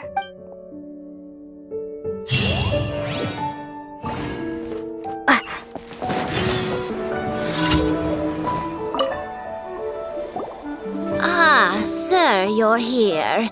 The 7 kites you asked for have been made to order. Would you like to take them now? Yes, thank you. It's rare to see customers who want to buy this type of kite nowadays. In the early days, we used to get orders from people of all walks of life. Well, this is Mr. Zhongli from the Wangsheng Funeral Parlor, so he's probably well-versed in all these walks of life. We've talked about a whole bunch of things while traveling with him. He seems to know Liyue's favorite topics, money and government, really well, but he likes talking about less useful topics instead. Well, that's because I prefer to share fun things with you. Children's toys are very fun things, that's for sure. I enjoy watching the children at play as much as anyone else. But there is more to it than that. Finely crafted toys are well loved by children, but this craft itself has been honed over thousands of years, and there is meaning behind that. I have made kites in Liyue for 40 years, and I am intimately familiar with the forms passed down from my ancestors. The meaning of these 7 kites is far from banal. Indeed. These are decorations used in the rite of parting. The 7 kites represent the 7. I took the liberty of coloring outside the lines when doing the insignia of the Animo Archon. As for the kite that honors the Geo Archon, one must follow the contract given right down to the last letter. These patterns are ancient, and you can also find them in the Golden House. Ah, Paimon's heard that name before. Huh? The design of this kite displays a firm grasp on the cyclicality and eternity so dear to the Electro Archon. These markings of tree and leaf pay due honor to wisdom and the passage of time. All this on a single kite. Truly astonishing. Justice flows across the surface of the waters. War rages like a flame. As does that which the Cryo Archon once... Yes. These details are masterfully done. The compliments of a learned man truly are pleasant. Well then, Granny Shen, I shall take these back with me. As for the... Well, allow me.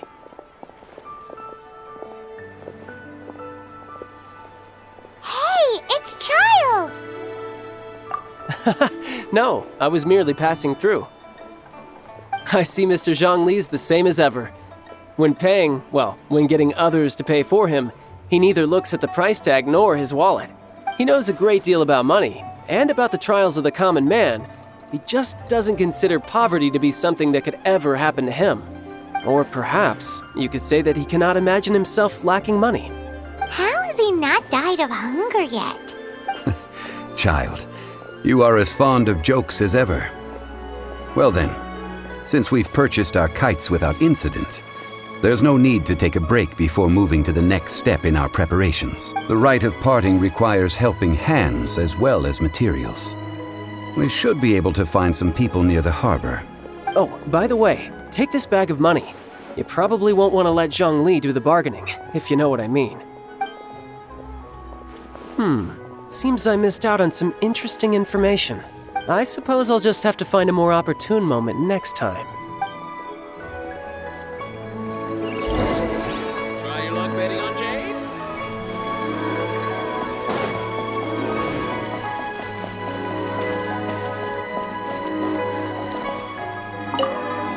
Hiring help? Sure. But let me just say first that I'm a reserve member of the Adventurers Guild. I take adventuring commissions, but I don't do anything clerical. Adventure? Venturing into the mountains to capture a few crystal flies seems adventurous enough. That's not hard. Almost a bit too easy for a reserve adventurer. Never mind. I'll only charge you 15,000 Mora. What say you? A most fair price. A pleasure doing business with you.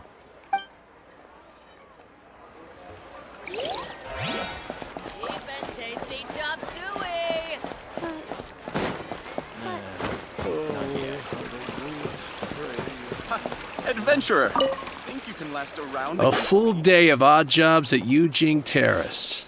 No problem.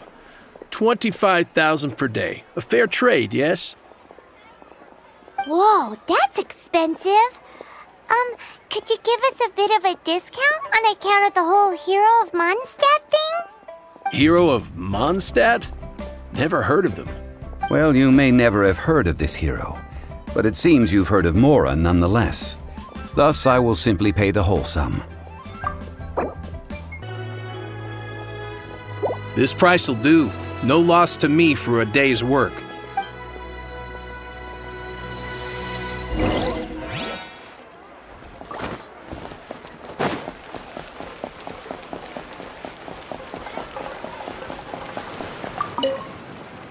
Oh, help? Sure.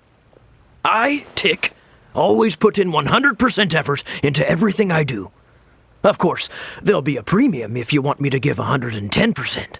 So what's the job? Let me see. We are still missing some wooden implements over at Yujing Terrace. They aren't uncommon objects, so I didn't make any special preparations for them. No problem. That'll be 20,000 Mora for a single trip. How does that sound? Done.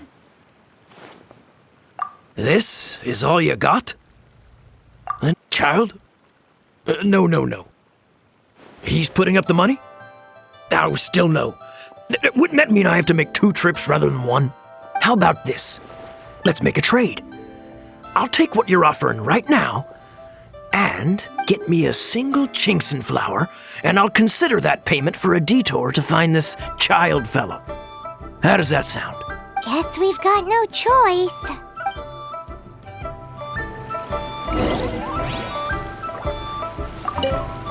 Have you brought the goods?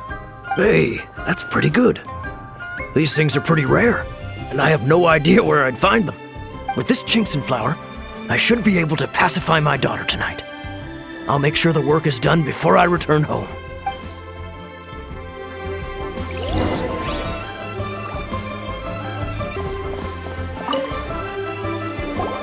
All finished then? Splendid. Any leftover cash is yours to keep. A favor for the Fatui should never go unrewarded. You think you can buy us off with some loose change? No way! Paimon demands to know when the next payment is coming. Well, how does this sound? You give me the information I need, and maybe I'll leave the Northland Bank's vaults open and unattended for half an hour. What info do you need? Huh. Does that mean you know what he's after? Yikes! You're right! Signora! You both need to calm down. I don't know what's gotten into you. Just what is this about? The atmosphere got so tense all of a sudden.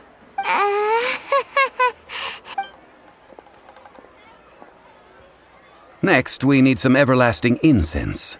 For this, we need to go to Boo Boo Pharmacy, the finest pharmacy in all of... Is everything okay? Everything is fine. I was just informing them that they need not return the surplus Mora. Now, if you'll excuse me, I must be going. Paimon definitely felt like Child wasn't happy with us just now.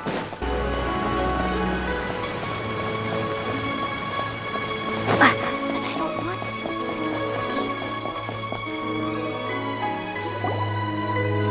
Huh. The reception is deserted.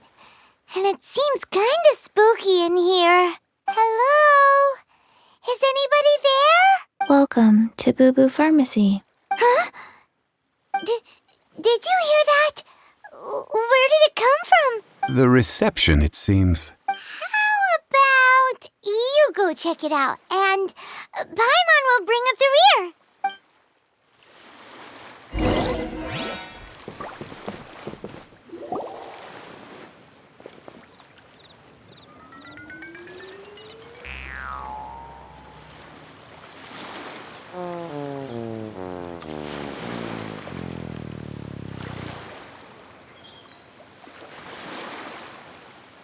Oh, there you are. But you can't even reach the counter. Joke's on you. Paimon floats, so height is no restriction. Anyway, there's something weird about this one over here. What's the talisman doing on her forehead? It can't be. She's a zombie. Welcome to Boo Boo Pharmacy. I am Chi-Chi. Once upon a time, Chi-Chi died. Then, Chi-Chi was saved by the Adepti. Now, Chi-Chi is a zombie. Something like this would be unimaginable in Mondstadt. Hello, little girl. Do you sell everlasting incense here? Excuse me, sir. Did you bring your prescription? Surely no prescription is needed to purchase everlasting incense. It's not a controlled substance. Chi-Chi can get your medicine, but only if you show Chi-Chi your prescription. These are Chi-Chi's orders from Chi-Chi. Zombies are limited to acting within the confines of their orders. And somehow in this case, the zombie issues her own orders to herself. My dear Chi-Chi, we didn't bring a prescription, I'm afraid. But we do hope that you can still help us find some everlasting incense. Okay then. How did you manage that? But Chi-Chi helps you. You help Chi-Chi. Only fair. Since when do customers need to do favors for customer service staff? Never mind. Just think of it as a peer-to-peer transaction. That way everybody wins. Sometimes in Liyue, the art of the deal is simply about victory via mental gymnastics. Go to Mount Tianheng, find the Guizhong Ballista, and hunt a cocoa goat. Please and thank you. Guizhong Ballista. I have heard of this device before. It's a kind of crossbow turret, installed on Mount Tianheng by an adeptus in the distant past. An early mechanical device. Located in Tianheng Pass, it was designed to automatically fire at large monsters, protecting Liyue from external threats. Mr. Zhongli really knows Liyue inside out. Apparently not quite. This is the first I have ever heard of the cocoa goat. The cocoa goat is a legendary animal, an adeptabeast. Did you want to add anything else, or...? No, just that the cocoa goat is a legendary animal, an adeptabeast. What it looks like, don't know. Where to find it, don't know either. Where it came from, also don't know. Very well then. Let's start by investigating near the Guizhong Ballista. Perhaps we will find some clues. What the heck is a cocoa goat?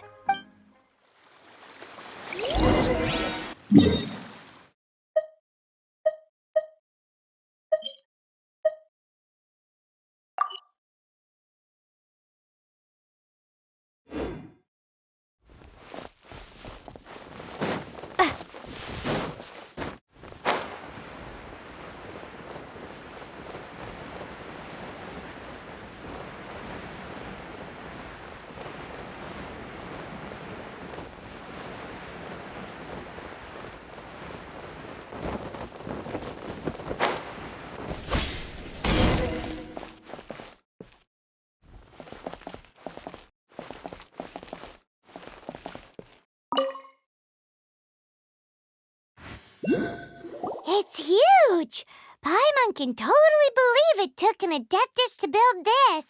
But how do you operate this thing? Just think how much strength you would need. It is currently inoperable in any case.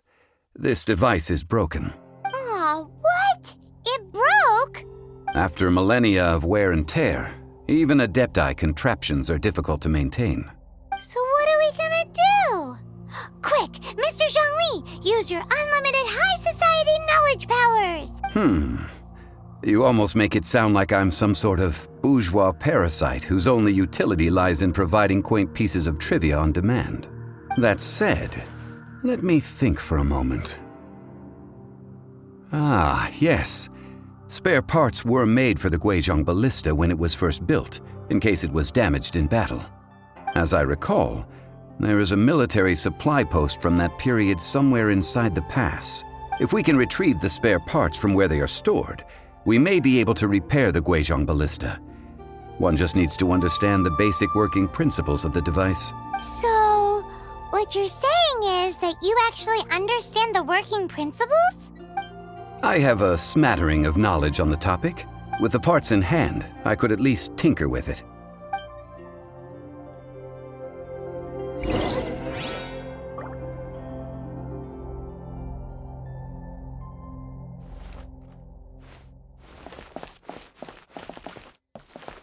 Where is that supply post?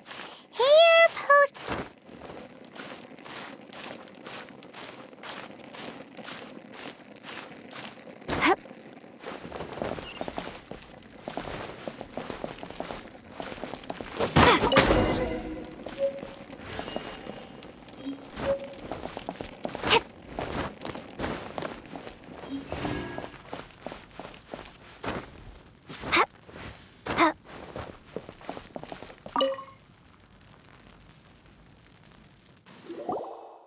Ah, these parts look useful. One moment. I will try to repair the device. It is done. The Guizhong Ballista is more intricately designed than I thought. Ooh! Now how do we turn it on? It's easy enough. We simply need to do this. Look, it even has a scope. Over here we have... nothing. And over there... more nothing. Hey! Just what do you think you're doing? So you fixed up this turret because you're planning to do what, exactly? Not a turret. A Guizhong Ballista. Also, kindly state your name before you ask a question. It's just good manners. Ha! Are you blind or something? You're looking at the leader of the treasure hoarders, old man. This area's supposed to be chock full of hidden treasures, but you can't get anywhere near them with this thing keeping watch. It might look like any other mechanical device, but trust me, it's got a mind of its own. Last time we approached the mountain, it nearly skewered one of our guys. A few of us risked our lives to disarm it, which amazingly we managed. And then we turn our backs for 2 seconds, and you've already gone and repaired it! The next thing you'll be repairing is your faces, and that's if you get out of this alive! Tut tut. Vandalizing the legacy of an Adeptus for selfish gain. Disgraceful behavior. It is not we who need reprimanding, but you.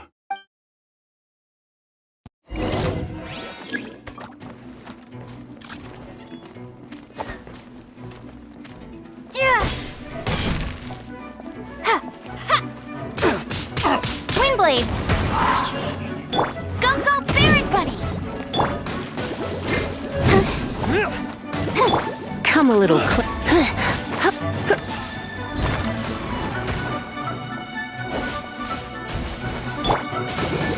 I'll protect us. Heep. Heep. Hup. Heep. You're open! Hey!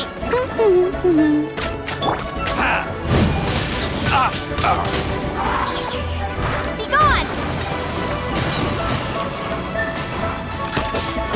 Yeah! Yeah!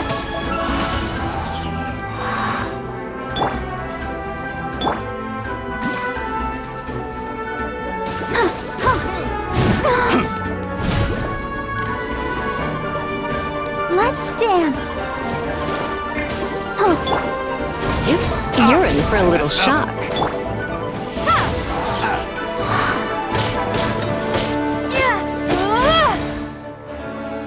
My hammer. These lowlifes didn't know who they were messing with. Troubling ourselves over this rabble is not worth the time. We should focus on our contract with Chi-Chi. Oh, yeah, that! So we've got the Guizhong Ballista working, but where's our Coca Goat? A search using the Guizhong Ballista revealed no significant life forms nearby, save for the usual wildlife. What's more, a contraption built using Adeptus technology should have no trouble detecting an Adeptabeast, as Chi-Chi put it. Which means... Paimon wouldn't go that far. We did something positive, right?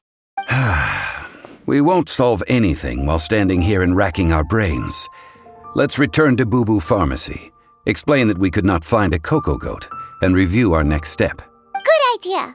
We did our best, and that's what counts.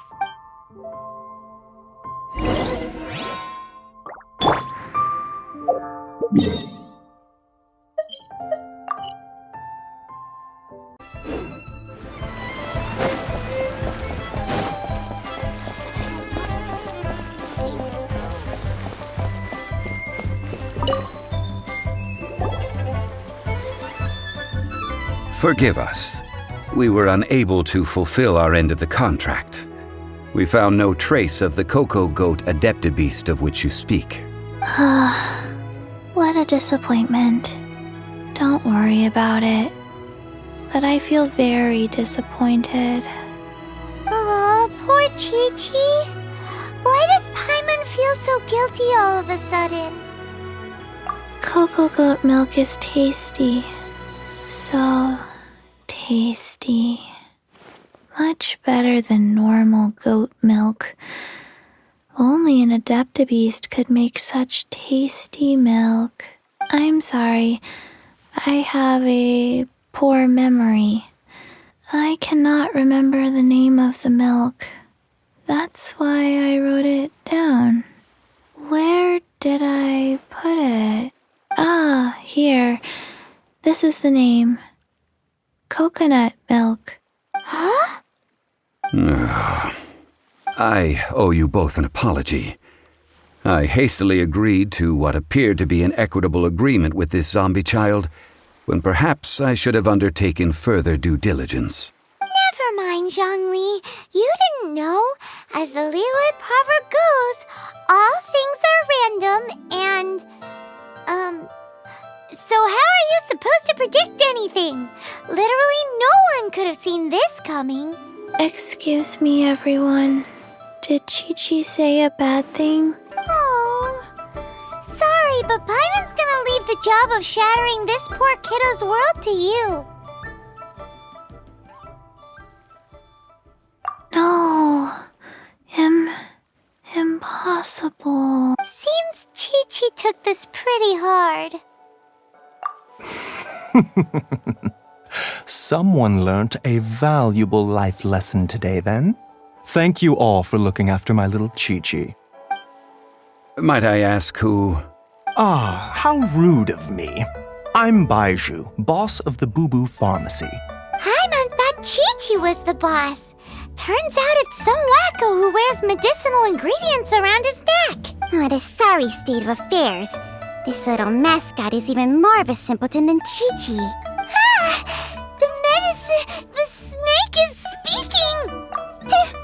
I prefer to stay silent, but faced with strangers, I must speak, lest you mistake me for an escapee from the medicine cabinet, for I am a living, breathing serpent!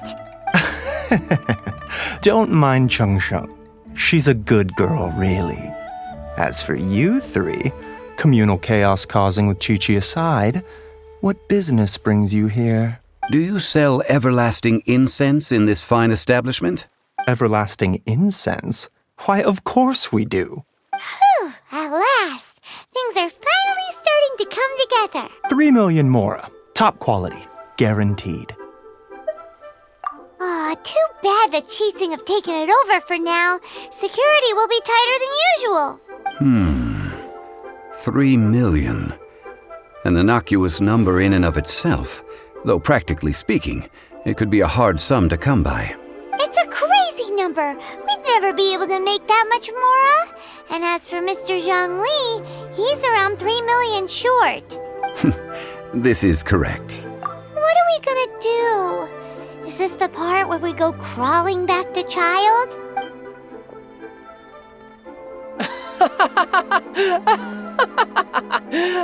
Coco Goat! Coco Goat! My sides hurt. Oh my goodness. I cannot believe you fell for that. Hey, less laughter, more sympathy. I'm almost in tears over here. Thank you. That was the best laugh I've had in a long time. In return, I'm more than happy to sort out this mess you've managed to get yourselves into. Excuse me, sir. Dr. Baiju, isn't it? Truly honored. I'm Child, one of the Fatui Harbingers. Forgive my audacity, but I see a great many opportunities for us to collaborate in the future. If Boo Boo Pharmacy needed a stable supply of, say, coconut milk, the Fatui could help by setting up a robust and speedy distribution network. Strange. I knew the Fatui infiltrated businesses with seductive deals, but so much fuss over coconut milk? Coconut milk.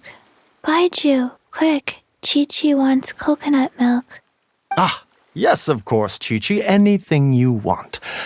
Thank you, child. I look forward to a successful collaboration in the future. I can give you a discount on that everlasting incense, too. Let's say 2,990,000 Mora. That's like 0 difference from 3 million. 2,990,000.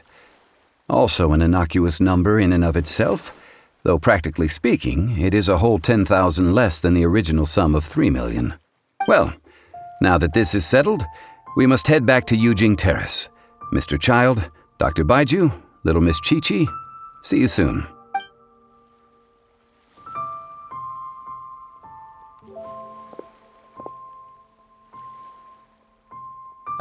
That lot is an absolute riot. Honestly, I can't remember the last time I laughed so hard. So, you've been eavesdropping, I hope? What have I missed? Yes, Master Child. They spoke of the Qixing taking the Golden House. Well. Ningguang and her Qixing cronies. What else would they be hiding in the Golden House, if not the Exuvia? I apologize, but I warned you, didn't I? As the old Liyue saying goes, the walls have ears.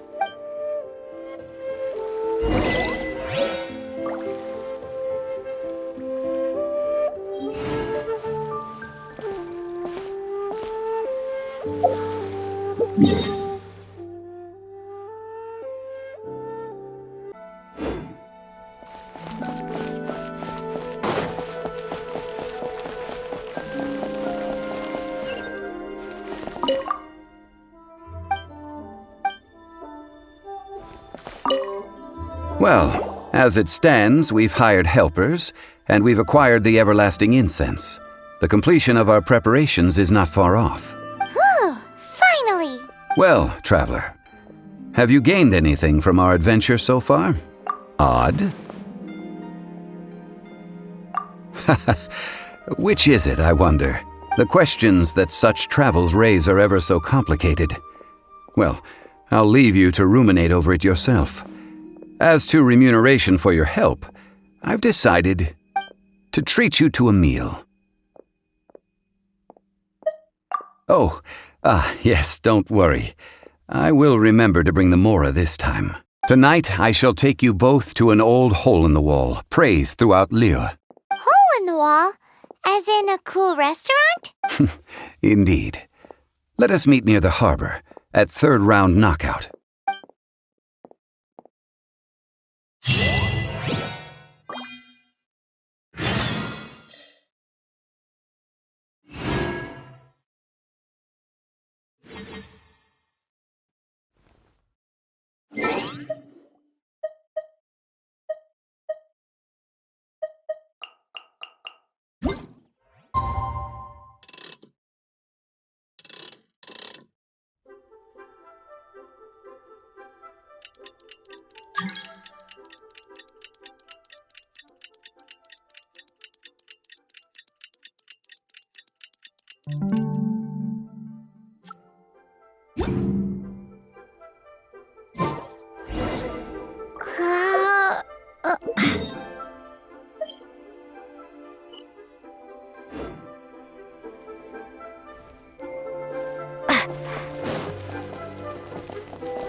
Ah, you're here. There's no need to order. I've already done so. Third round knockout is not for lightweights, like those taverns in Mondstadt. Here, the owner does not take such unorthodox orders as fruit juice. I ordered some wine-fermented sweet rice balls for you, if that counts. If it is to your liking, dear customers, I shall continue the tale of Lady Ningguang's Jade Chamber. Hey, there's even a storyteller here. Great atmosphere. Besides fine wine, the excellent ambiance is the reason why this place is so well loved.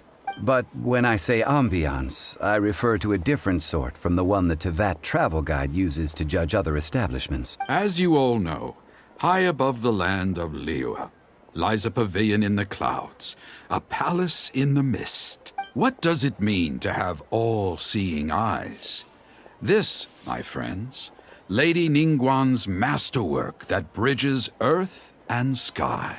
Imagine, the weather is clear, and you gaze down from the deck on the world below. Behold, the glorious sights of Liyue Harbor, stretching out far and wide.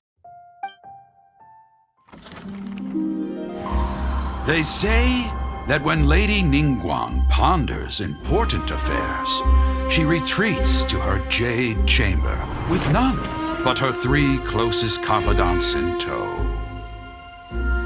Why brings she these trusted 3 to sift through sources, dig through documents, looking for information?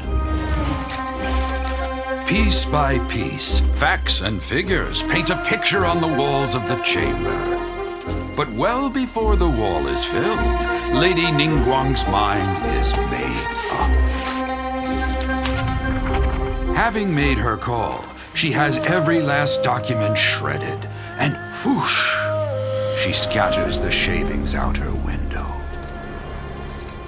Ah, look at them, how they billow in the wind like a sudden swirling blizzard.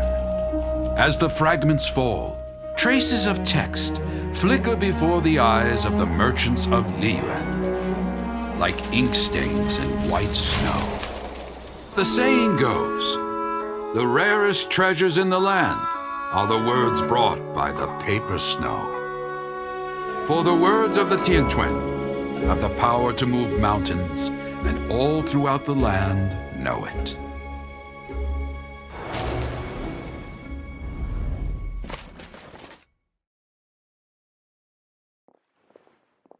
These are but scraps of paper, and yet they guide Lady Ningguang's hand. Such is their value. Merely grasping 1 or 2 of them will surely gift you a fragment of her wisdom, enough to stay a step or 2 ahead of your peers. Tianquan Ningguang. Feels like we're hearing this name a lot. Liyue locals talk about her. The Fatui hate her. She's most likely the one who hid the exuvia, and we saw her at the Rite of Dissension. Huh. Paimon wonders what sort of person she is. At last I have found you. You who returned from Jueyun Karst. Who's there? Wait, I am not with the Monolith, nor am I here to claim your bounty. However, I am an emissary of the Liyue Qixing. My name is Ganyu, secretary at the Yue High Pavilion, and I have come specifically to meet you. Well, in concrete terms, I am the corporate secretary for the Qixing. At the moment, I am serving as Lady Ningguang's special emissary. Ningguang sent you? We were literally just talking about her. My apologies, you who have returned from Jueyun Karst. I am duty-bound and cannot extend my courtesy to you in full. But I have with me a letter from Lady Ningguang. She extends a formal invitation to you in her capacity as Tianquan. She invites you to her palace in the sky. An official invitation? Lady Ningguang said this. Invite her to come here. I wish to meet her. At the Jade Chamber, together we shall snip every one of these entwining dark threads.